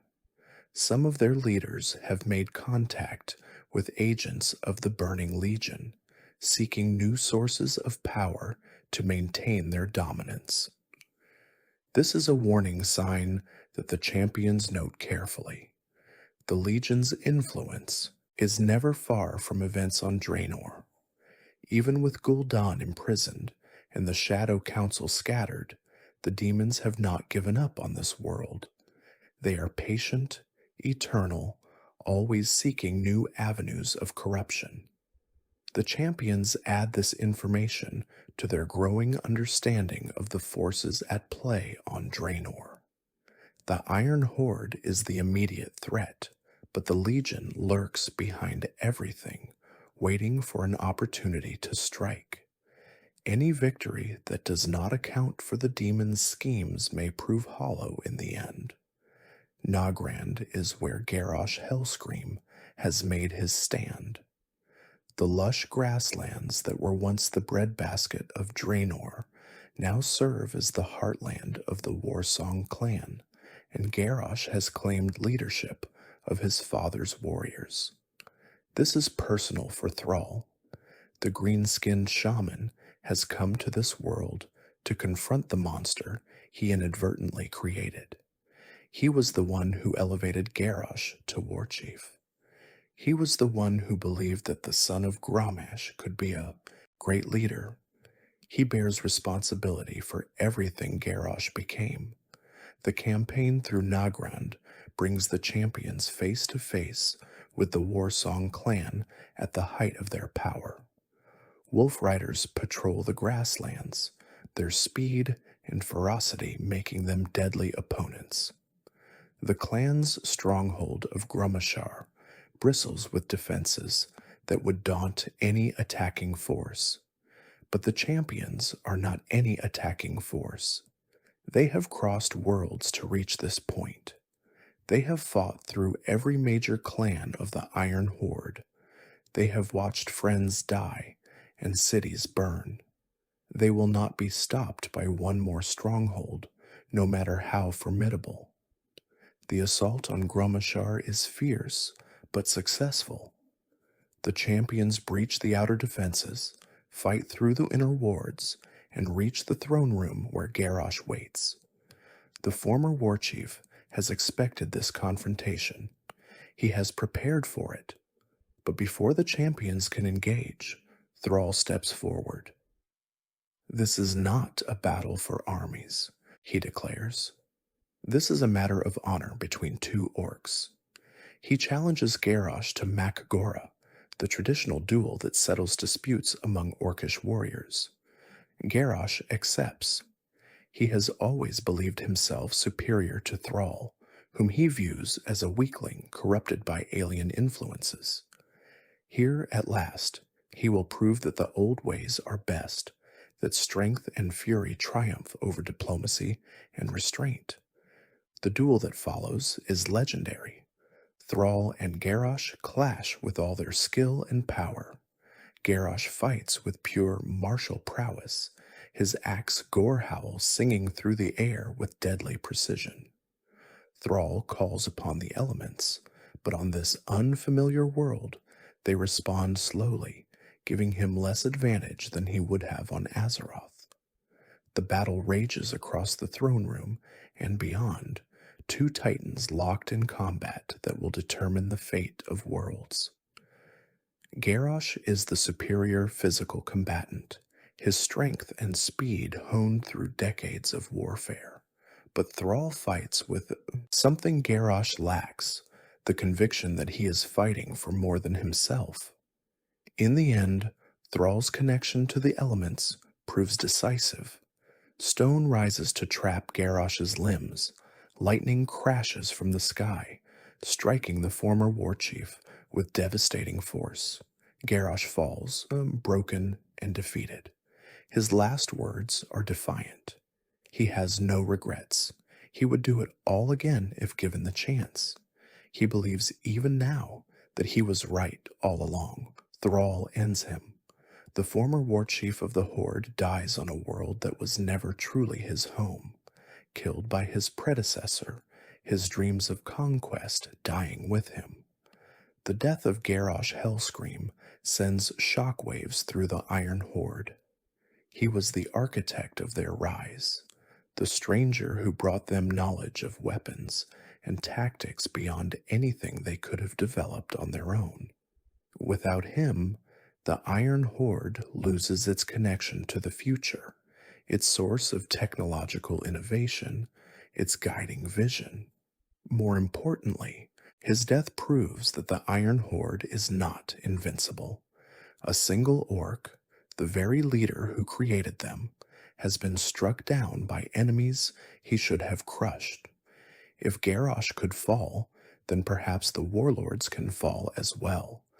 Perhaps the Iron Horde itself can be defeated. Thrall takes no pleasure in his victory. He killed Garrosh because it was necessary, because the alternative was allowing a monster to continue his rampage across two worlds.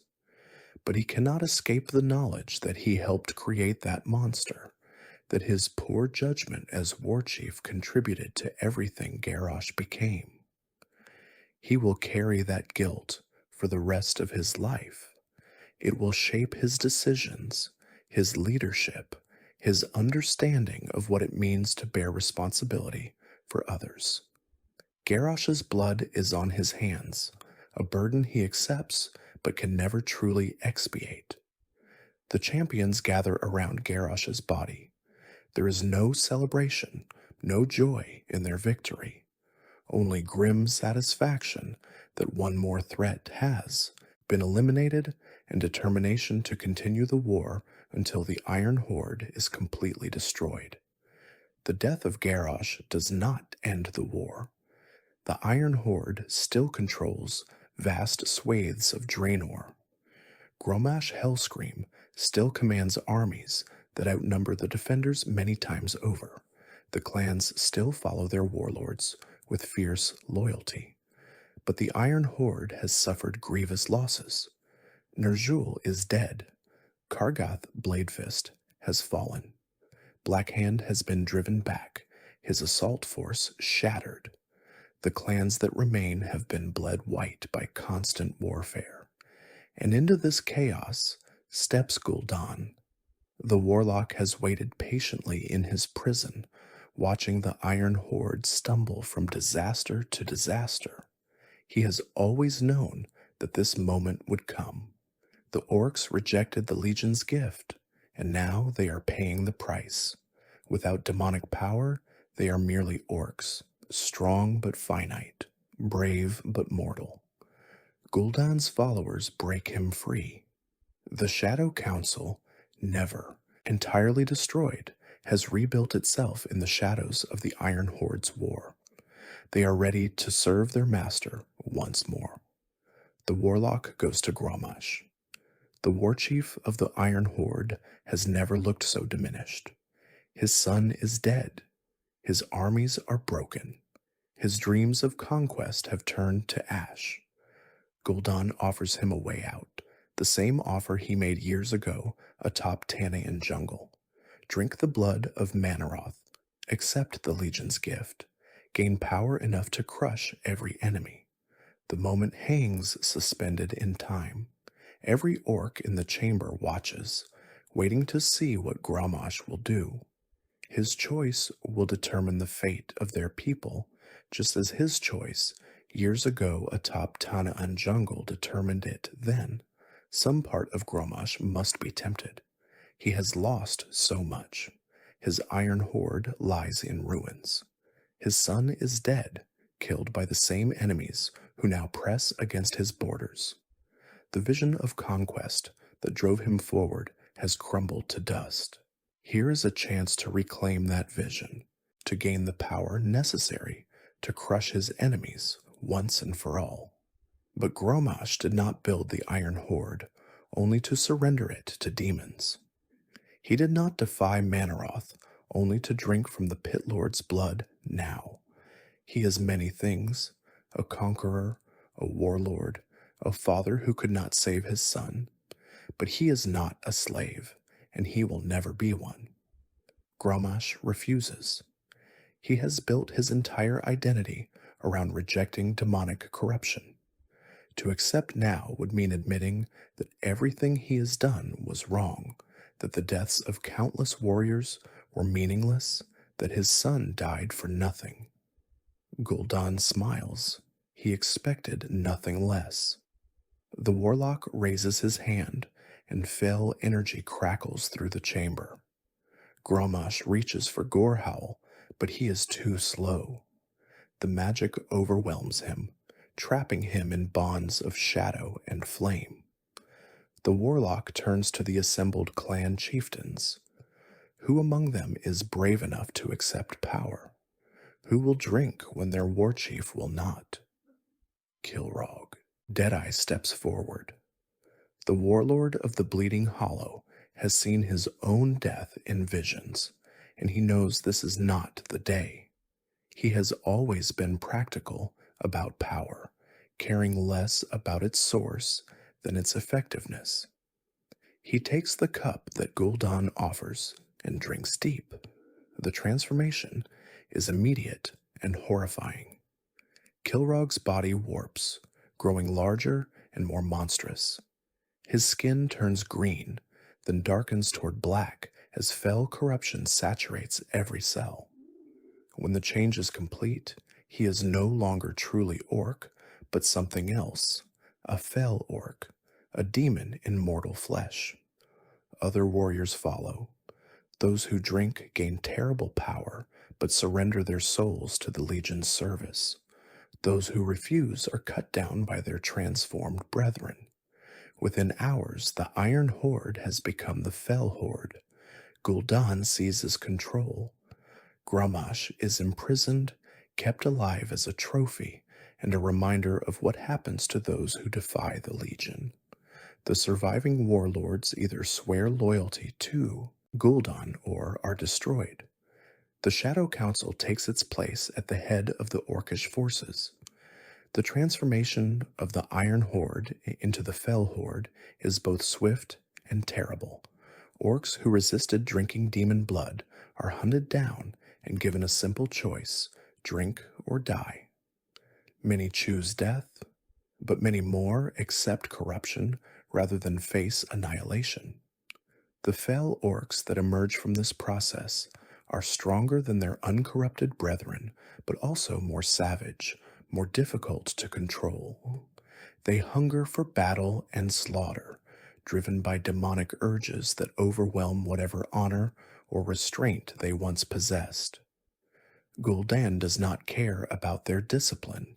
He needs them only as weapons, tools to be pointed at his enemies and expended without concern. The Shadow Council expands rapidly. Warlocks who served the original Horde are summoned through portals from Outland and Azeroth.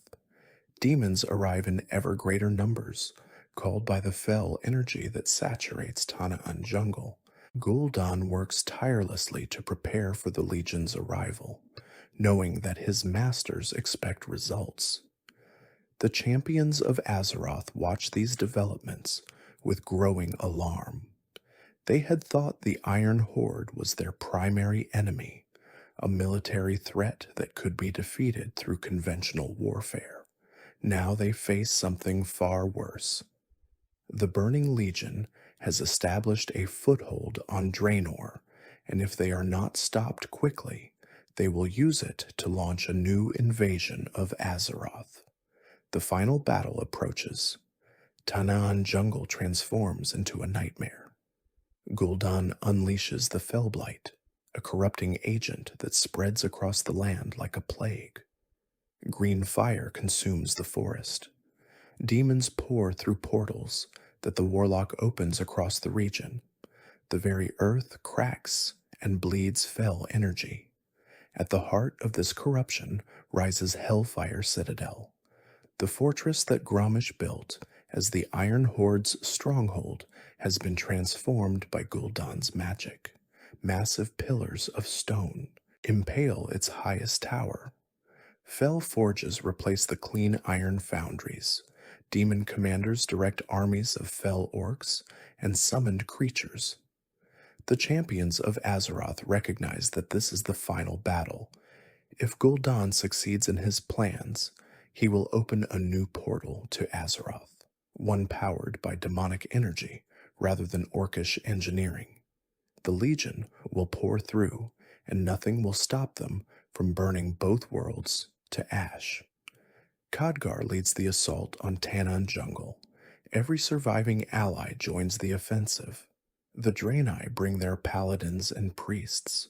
The Frostwolves contribute their wolf riders and shamans. The Arakoa outcasts send their shadow priests.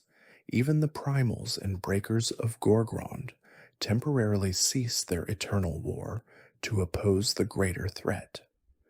The fighting through Tanaan is brutal beyond anything the champions have faced. Demons fight alongside Fel orcs, their combined strength overwhelming defensive positions that would have held against either alone. Fel, Reaver constructs stride across the battlefield, their cannons laying waste to entire battalions. The ground itself seems to fight against the attackers, corrupted by Gul'dan's magic into a hostile entity. But the champions press forward. They have come too far to fail now. They have sacrificed too much, lost too many friends, watched too many innocents die. They will reach Hellfire Citadel or die in the attempt. The approach to Hellfire Citadel takes the champions through the heart of corrupted Tanaan. They establish forward bases, Volmar for the Horde and Lion's Watch for the Alliance, from which they can launch operations against the Fel Horde's defenses. The jungle itself has become an enemy. Fel corrupted wildlife attacks anything that moves. Demonic constructs patrol the roads, their burning eyes searching for intruders. The very ground is treacherous, with pools of Fel blood that burn like acid and sinkholes that lead to underground demon lairs. Yet the champions adapt. They learn the patterns of demonic patrols. They discover paths through the jungle that avoid the worst of the corruption. They strike at key targets, destroying Fel pylons that power Gul'dan's defenses, freeing prisoners who can provide intelligence about the Citadel's layout. Slowly, methodically, they work their way toward the fortress. Each day brings them closer. Each night, the glow of Hellfire Citadel grows brighter on the horizon, a beacon of corruption that calls to them. When they finally stand before its gates, they know that everything they have fought for comes down to this moment. The fate of two worlds hangs in the balance. The assault on Hellfire Citadel begins at the gates. Massive doors forged from corrupted iron bar the entrance, defended by elite guards and automated weapon systems. The champions break through by sheer determination, accepting terrible casualties to breach the outer defenses. Inside, the citadel is a maze of corridors and chambers, each one presenting new threats. The first wing, the Hell Breach, contains the citadel's main defenses. Hellfire Assault forces defenders to fight off waves of Iron Reaver constructs while surviving constant bombardment. The Iron Reaver itself, the most advanced war machine the Iron Horde ever produced, now fights as Gul'dan's servant. Cormrock, a massive Magneron corrupted by Gul'dan's experiments, guards the entrance to the inner citadel. The creature has been infused with the pools of shadow, fel, and foul water that permeate the fortress. It regenerates from wounds that would kill any normal being and strikes with earth-shaking force. The halls of blood await beyond Cormrock's chamber. Here, the champions face the Hellfire High Council, a triumvirate of corrupted leaders who command the Fel Orcs with brutal efficiency. They fight as one, their abilities complementing each other, requiring the champions to carefully manage their attention across multiple threats. The Council represents the final command structure of the Fel Horde, the warlords and commanders who remained after Gromash's imprisonment. Gurtog Bloodboil brings brute strength to the fight, his massive frame enhanced by Fel energy until he towers over even the largest orc. Dia Darkwhisper wields shadow magic, her spells weakening the champions and strengthening her allies. Blademaster Jubathos moves with supernatural speed, his blades finding gaps in armor that seemed impenetrable. The fight against the Council teaches the champions something important about the enemy they face. The Iron Horde was dangerous because of its unity, its industrial capacity, its technological innovations. The Fel Horde is dangerous because of its raw power, its demonic enhancement, its complete disregard for anything resembling restraint or self-preservation. These are orcs who have surrendered everything that made them who they were in exchange for the strength to keep fighting. They do not fear death. They do not value honor or tradition. They serve only the Legion's goals and their own hunger for destruction. Defeating the Council requires the champions to push themselves to new limits. They must counter 3 different fighting styles simultaneously, anticipate attacks from multiple directions, support each other through waves of enemy reinforcements. By the time the last council member falls, the champions are exhausted but victorious. Yet they know that worse awaits them deeper in the Citadel. Kilrog Dedis has prepared for this confrontation. His visions of death have guided him to this moment. He knows exactly how he will fall, and he has planned accordingly. When the champions face him, he is ready. The battle is fierce, but inevitable. Kilrog's visions told him true. He dies fighting, surrounded by fel energy and demonic servants, but he dies nonetheless. His last vision showed him this moment, and he accepted it long ago. Gorofiend waits in the deepest halls. This creature was once Terrangor, a Shadow Council warlock who served Gul'dan loyally. But his hunger for power led him to consume souls, thousands of them, transforming himself into something beyond mortal. He is no longer Terrangor, but Gorefiend, a bloated horror that feeds on the essence of the living. The transformation of Terrangor into Gorefiend represents everything the Burning Legion offers and everything it takes in return. Power beyond mortal limits, purchased at the cost of everything that makes existence meaningful. Gorefiend is powerful, impossibly so, but he is also empty, a vessel of hunger that can never be satisfied. The champions must have seen this pattern before. The Legion corrupts by offering what its victims most desire: power, knowledge, immortality, revenge. It delivers on those promises, in its fashion, but always at a price that dwarfs the gift. Those who deal with demons always lose in the end.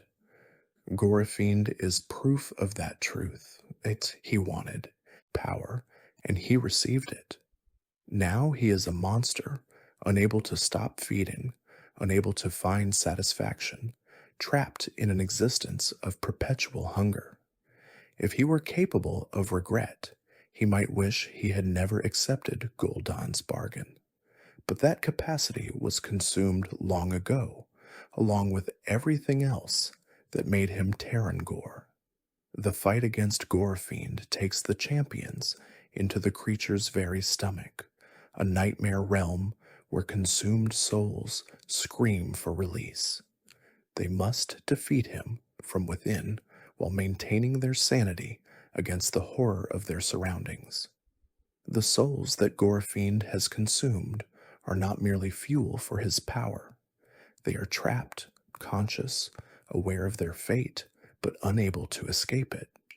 The champions hear their screams, feel their despair, understand that each voice was once a living being with hopes and fears and dreams.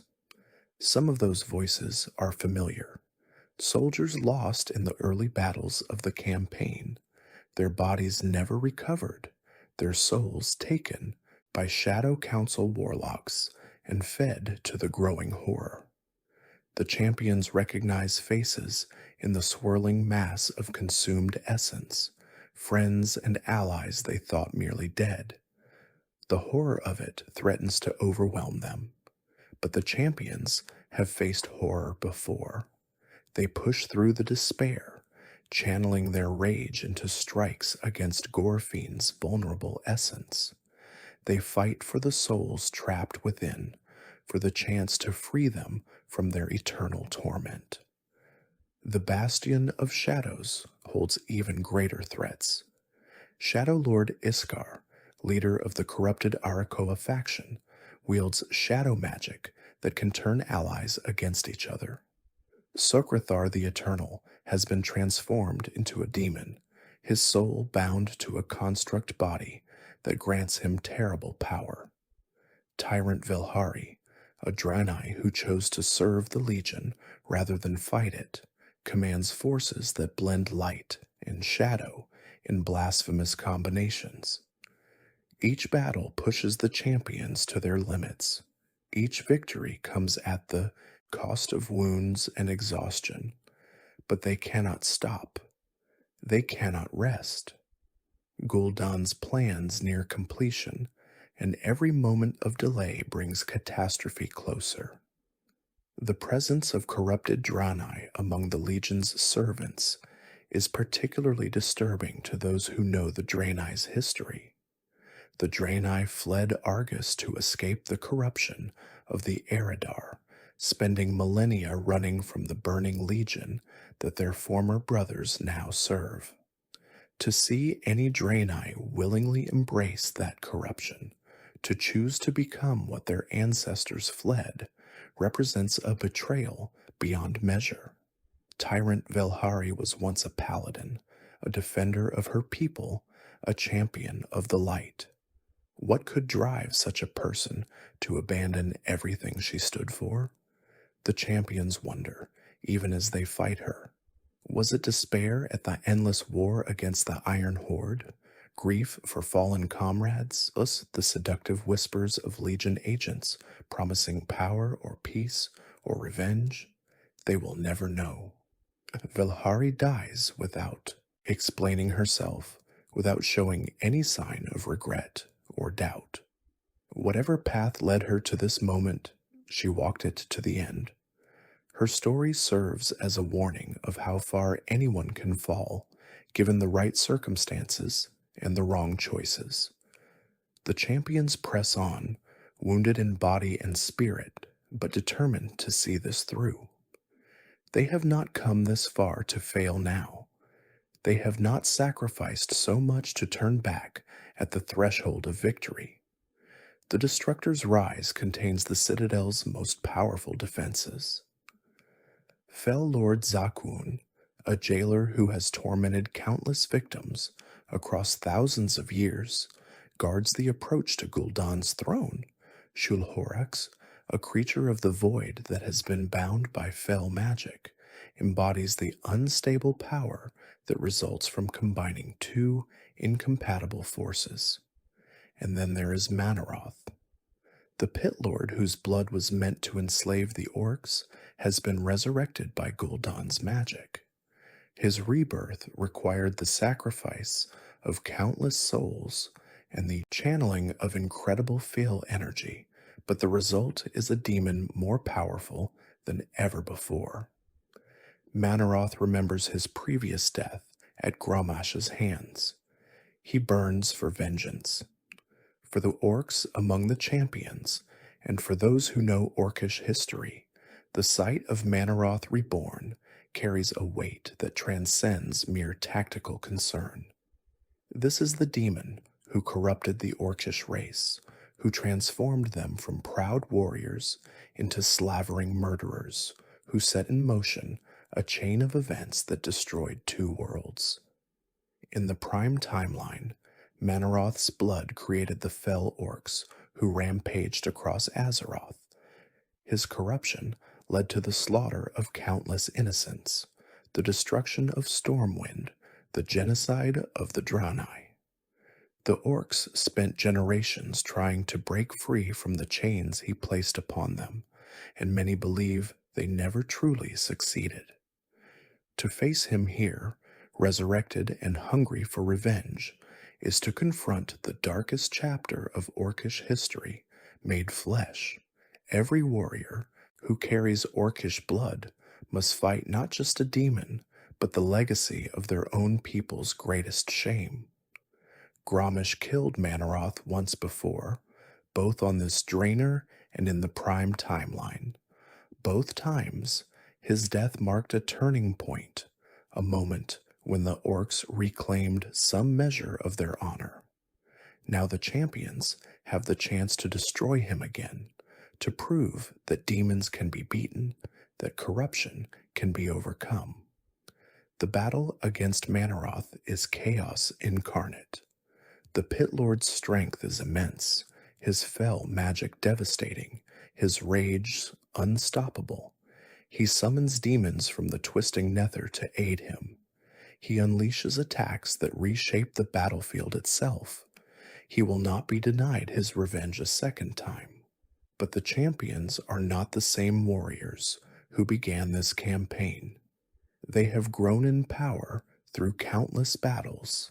They have claimed legendary artifacts and forged them into weapons of incredible might. They have learned to fight together as a unified force, each member supporting the others in perfect coordination. Manaroth falls for the second time, banished back to the twisting nether. But the fight has bought Gul'dan the time he needed. The destruction of Manaroth is a moment of catharsis for many who fought him. This demon has haunted orcish history across multiple timelines, the source of their corruption, the chain that bound them to the Legion. To destroy him, even temporarily, feels like striking a blow against fate itself. But the champions have no time to celebrate. They can hear the sounds of ritual chanting from above, can feel the pulse of fell energy building towards some terrible crescendo. Gul'dan is completing his work, and every second they delay brings catastrophe closer. They race through the upper reaches of Hellfire Citadel, fighting through the last of the Citadel's defenders. Demons and fell orcs throw themselves at the champions in waves, sacrificing their lives to buy their master precious moments. The corridors run green with demonic blood.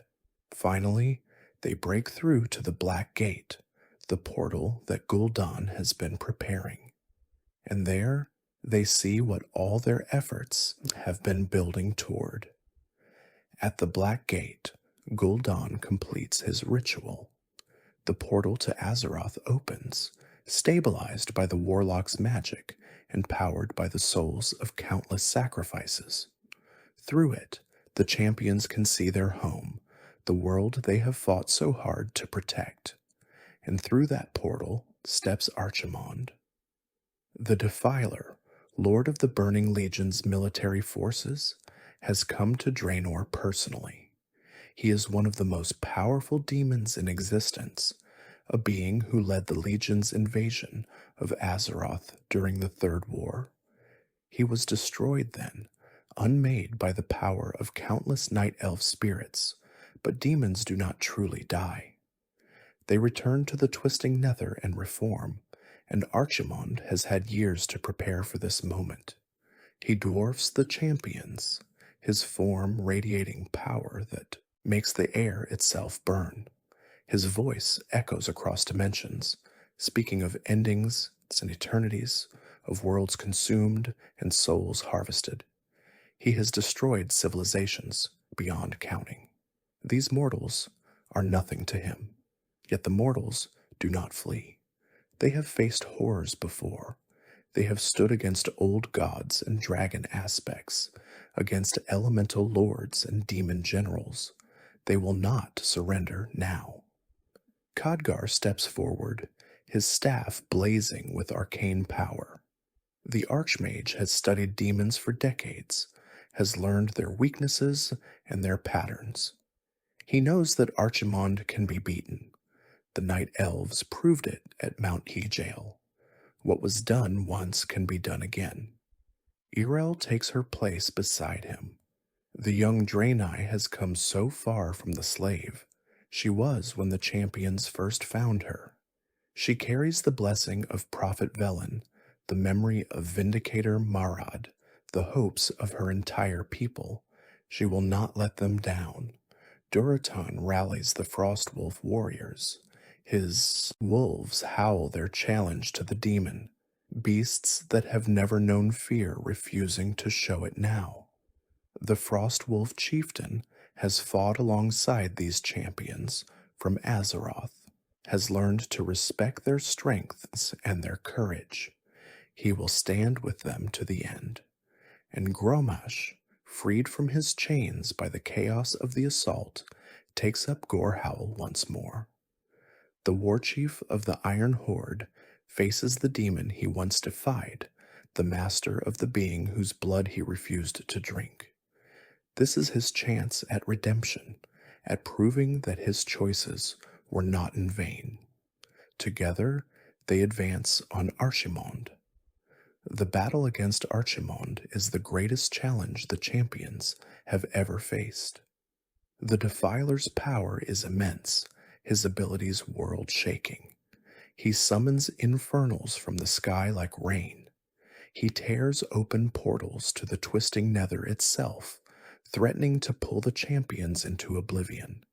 He strikes with fell fire and shadow, with the crushing weight of ancient malice. The champions fight with everything they have. Khadgar's magic blazes against Archimonde's defenses. Irel's hammer crashes against demonic flesh. Gromash, freed from his bonds by the chaos of battle, takes up Gorehowl once more and charges at the demon who would have made him a slave. Durotan fights alongside his son from another world, though neither speaks of the connection they share. The Frostwolf chieftain and the green-skinned shaman battle side by side, their combined strength adding to the assault on the Defiler. The battle takes the champions into the twisting nether itself. Archimonde, seeking to break the assault, drags them across the boundary between worlds into the realm where demons are truly immortal. Here, in the space between realities, the fight reaches its climax. In the twisting nether, demons cannot be permanently destroyed unless killed within the nether itself. Archimonde believes this gives him an advantage. He is wrong. The champions have come prepared for this possibility. Khadgar's magic sustains them in the hostile environment.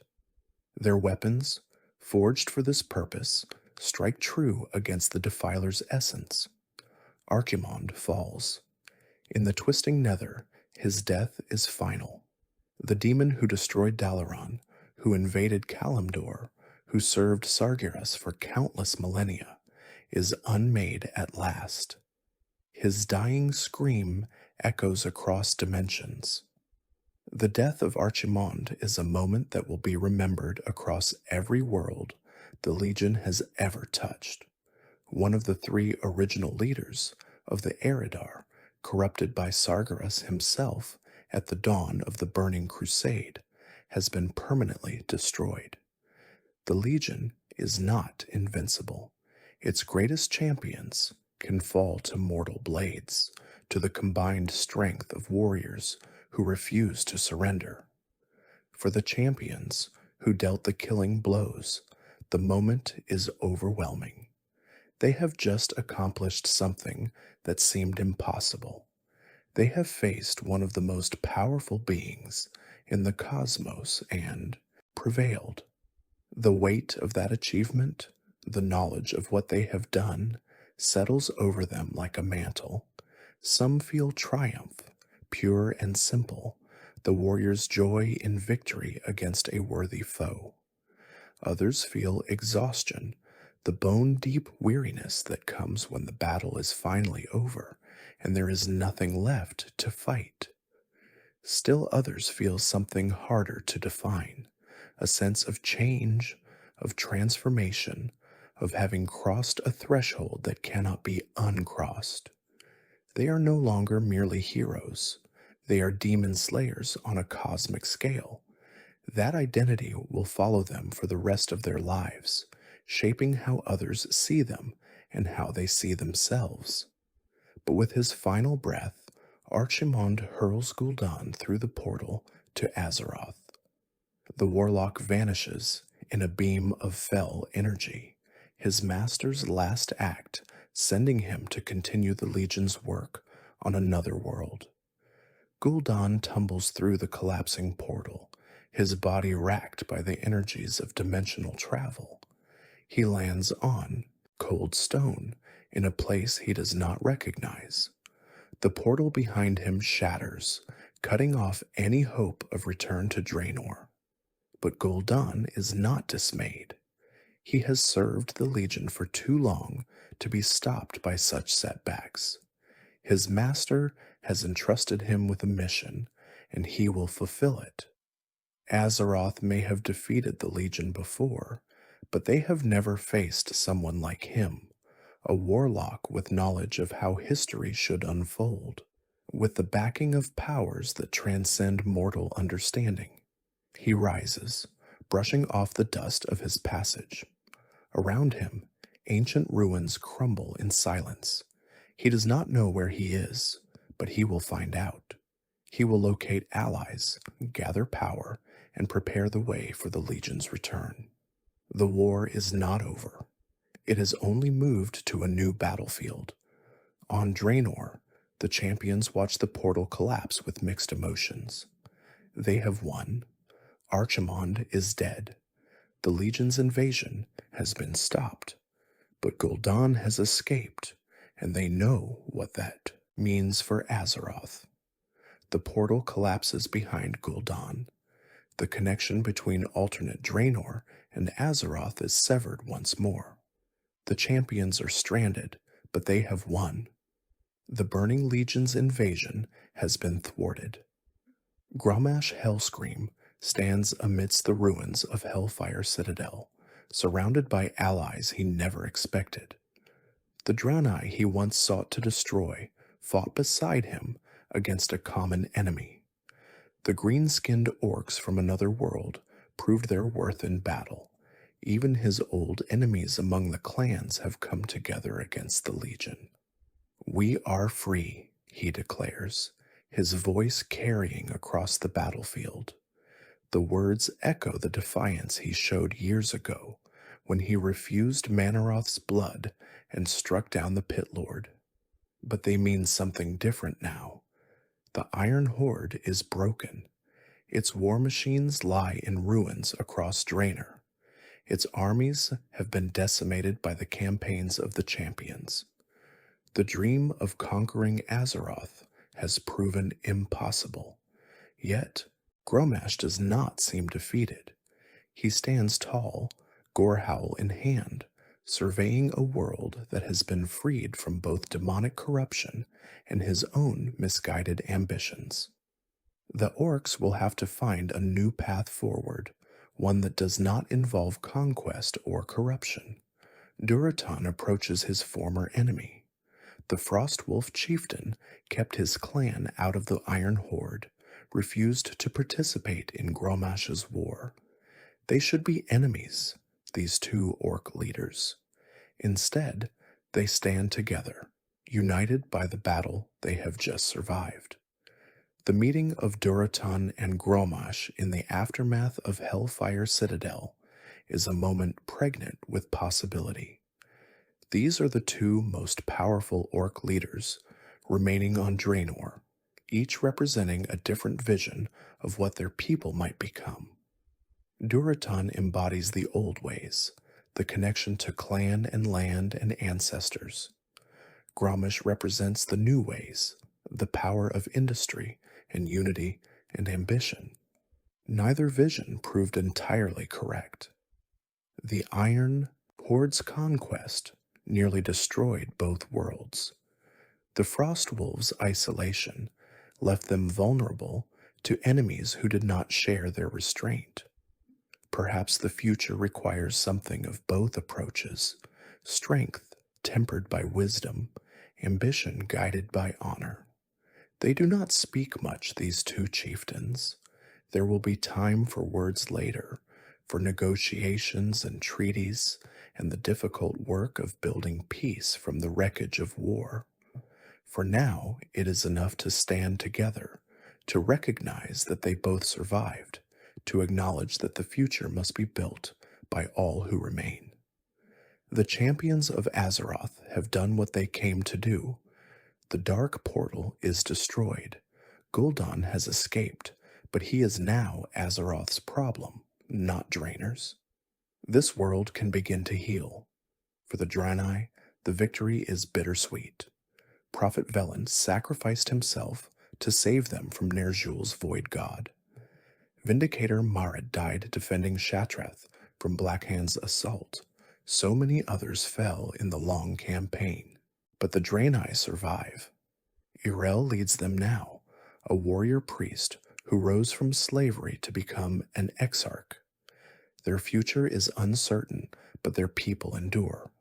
For the Frostwolves, the war's end brings a chance at peace they have not known in years. Duratan can finally focus on his clan rather than on survival. His mate, Draka, stands beside him, their future together secured by the victory over the Iron Horde and the Legion. For the champions of Azeroth, victory means something else entirely. They must find a way home.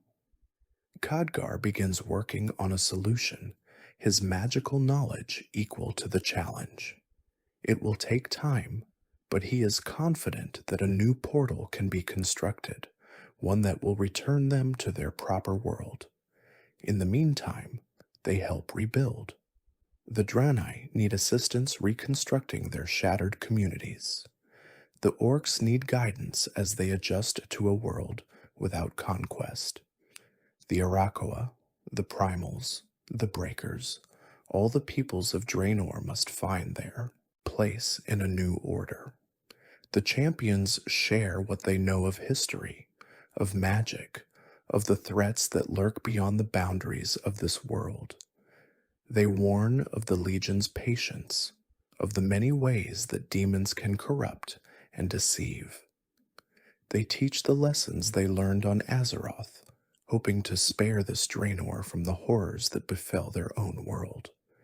Some champions choose to stay. They find meaning here, on a world that needs them in ways Azeroth no longer does.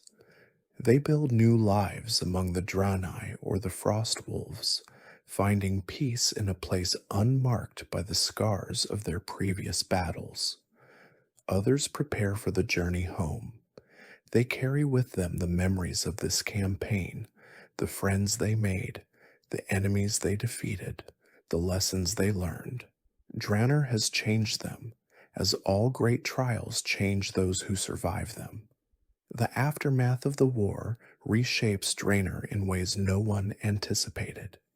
The fell corruption that Gul'dan unleashed begins to fade without the warlock's power sustaining it.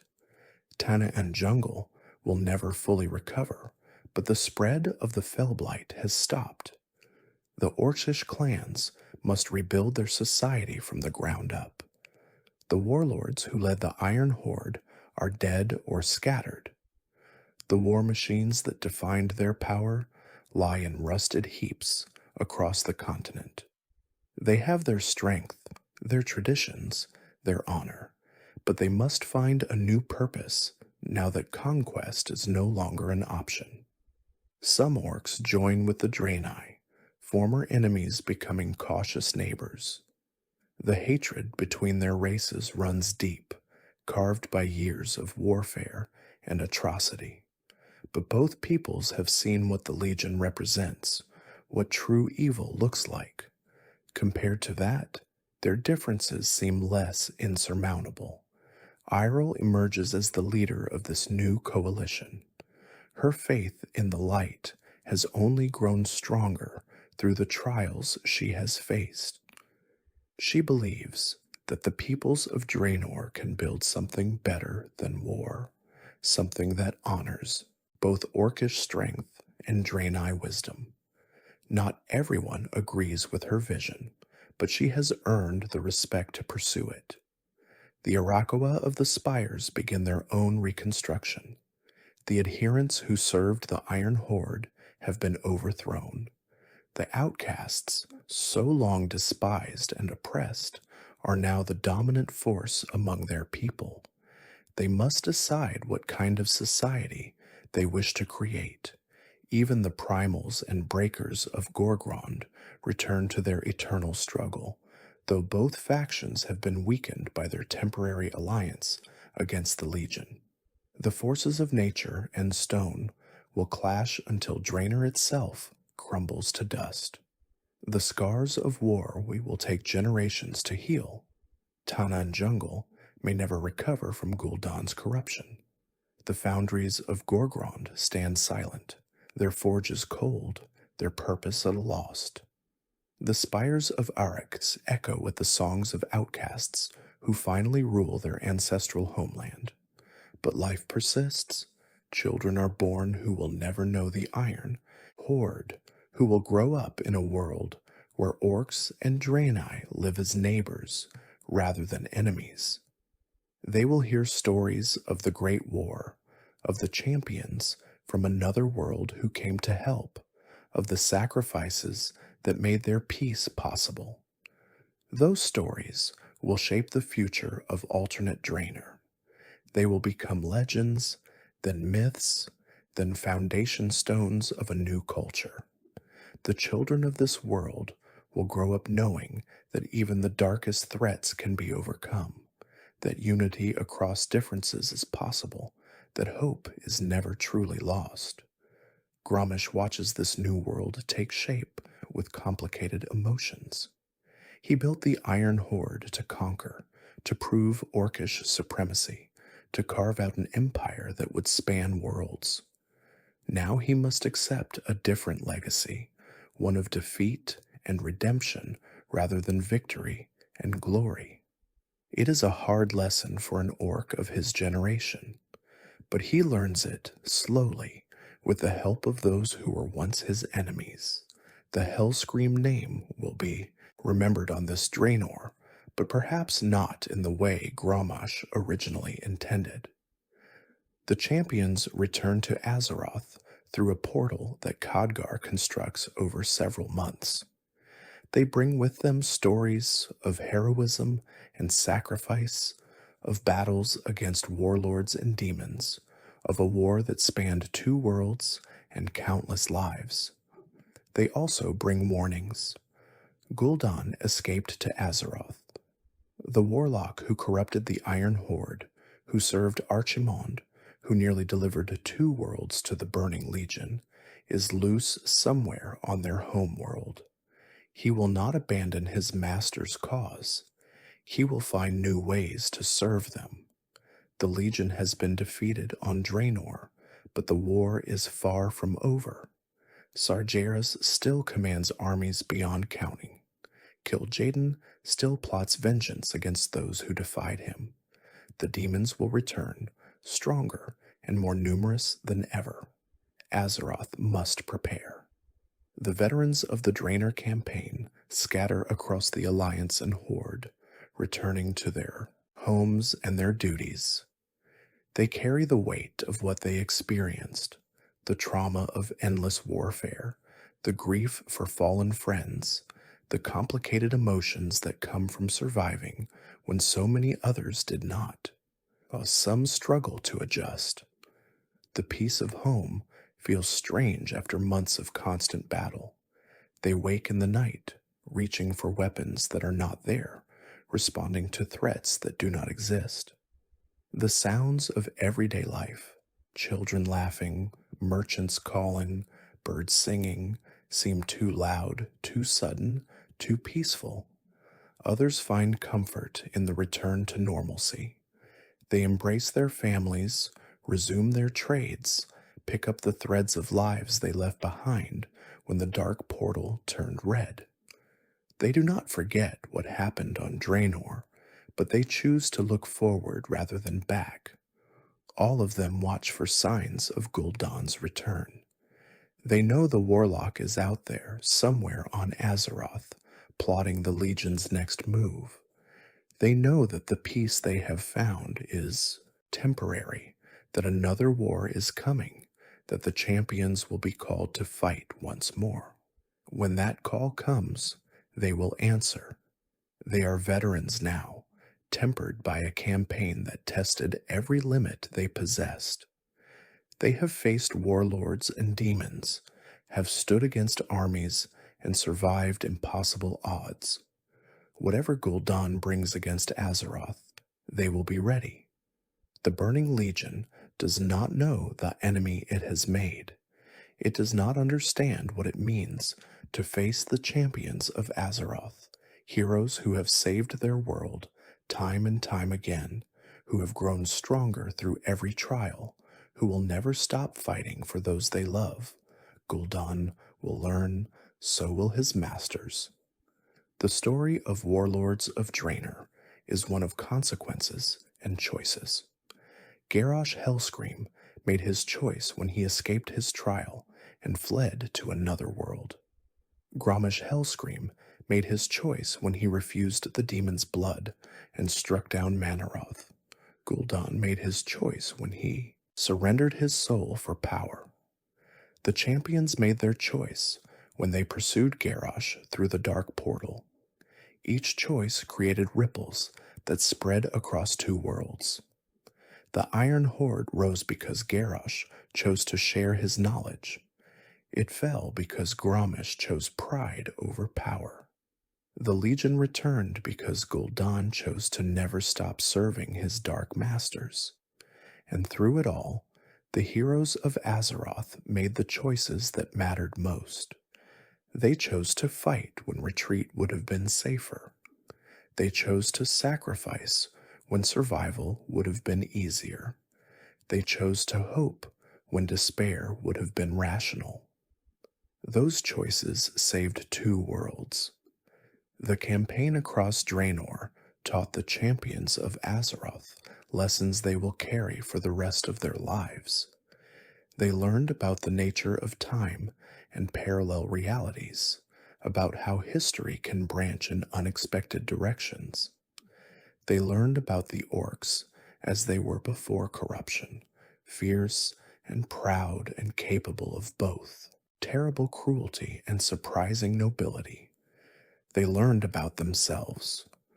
War reveals character in ways that peace cannot. The champions discovered depths of courage they did not know they possessed, reserves of determination that carried them through battles that seemed impossible. They also discovered their limits, the points at which they could not continue alone, where they needed allies and friends to carry them forward. The bonds forged on Draenor will last lifetimes. Those who fought together through Tana and Jungle and Hellfire Citadel share something that cannot be explained to those who were not there. They have a common language of experience, a shorthand built on shared memories of victory and loss. When the veterans of Draenor meet in later years, they will not need to explain themselves to each other. They will simply know, in the way that all warriors who have faced death together know, that they are part of something larger than themselves. The alternate, Draenor will never be the same. The war has scarred its land and its people in ways that will take generations to heal. But it survives. Its people have a chance to build something better than what came before. And on Azeroth, the veterans of the Draenor campaign return to their lives, knowing that they achieved something remarkable. They crossed time and space. They defeated warlords and demons. They stood against the Burning Legion itself and emerged victorious. But they also know that the greatest battles are yet to come. Gul'dan waits in the shadows, planning his next move. The Legion masses beyond the boundaries of reality, preparing for a final assault. The war that began on Draenor will continue until one side or the other is destroyed utterly. That, however, is a story for another night. As we approach the end of our tale, let us take a moment to reflect on what Warlords of Draenor meant for the world of Warcraft. This was an expansion that dared to play with time and alternate realities that introduced us to versions of characters we had only heard about in legends. We saw Garrosh Hellscream as he was before the corruption, fierce and proud and capable of making choices that shaped the destiny of worlds. We saw the Draenei at the height of their strength on Draenor, a people who had not yet been reduced to refugees and survivors. Prophet Velen led them with wisdom accumulated across millennia, and when his sacrifice was required, he gave it willingly. Irel rose from nothing to become a hero, proving that potential exists in the most unlikely places. We saw the orcs as they might have been, warriors who chose their own path, rather than accepting demonic bondage. The Iron Horde was brutal and aggressive, but it was also undeniably orcish, built on strength and honor as the orcs understood those concepts. When Grommash refused Manaroth's blood, he gave his people a chance at a different future, and we saw the champions of Azeroth rise to meet a challenge that crossed the boundaries of reality itself.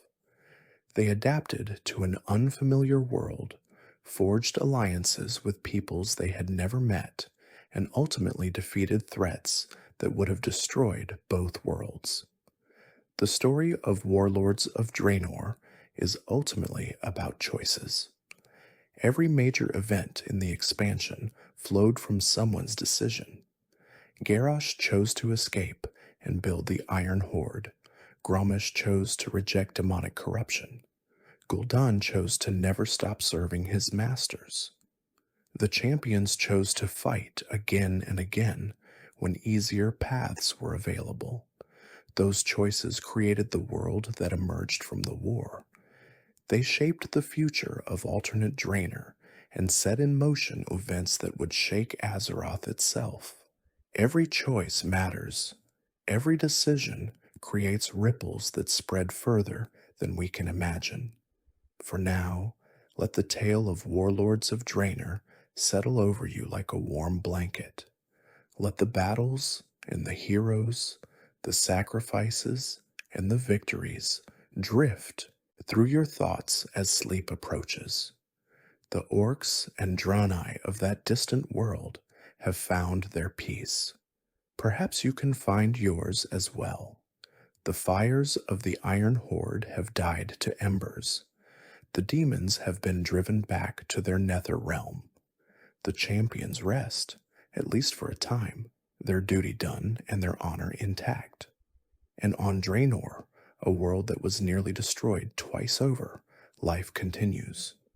The sun rises over grasslands where wolves run free. The stars shine above mountains where ancestors whisper to the living. The light glows in temples where priests pray for peace.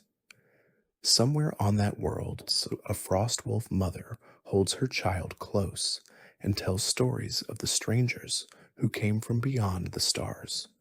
Somewhere, a Draenei priest lights a candle in memory of those who fell.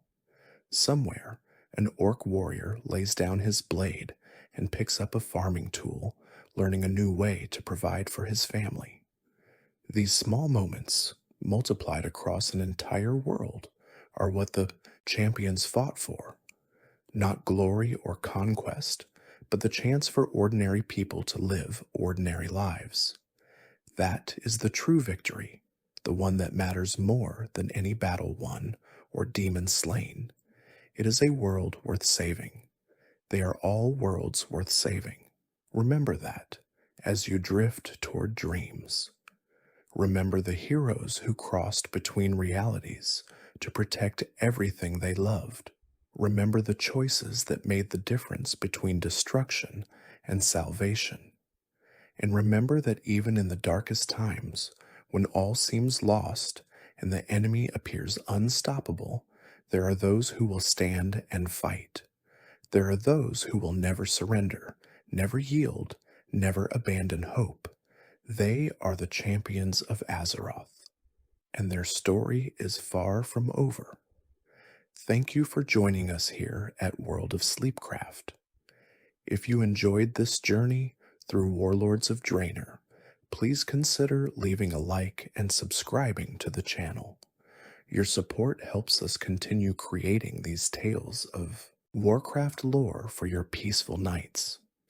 The story of Warlords of Draenor has come to its conclusion, but the Warcraft universe holds countless more adventures waiting to be told. From the misty shores of Pandaria to the frozen peaks of Northrend, from the shattered isles of the Broken Shore to the golden fields of Westfall, there are heroes and villains whose stories deserve to be remembered. Until next time, may your dreams be filled with adventure, and may you wake refreshed and ready for whatever challenges await. Sleep well, champion.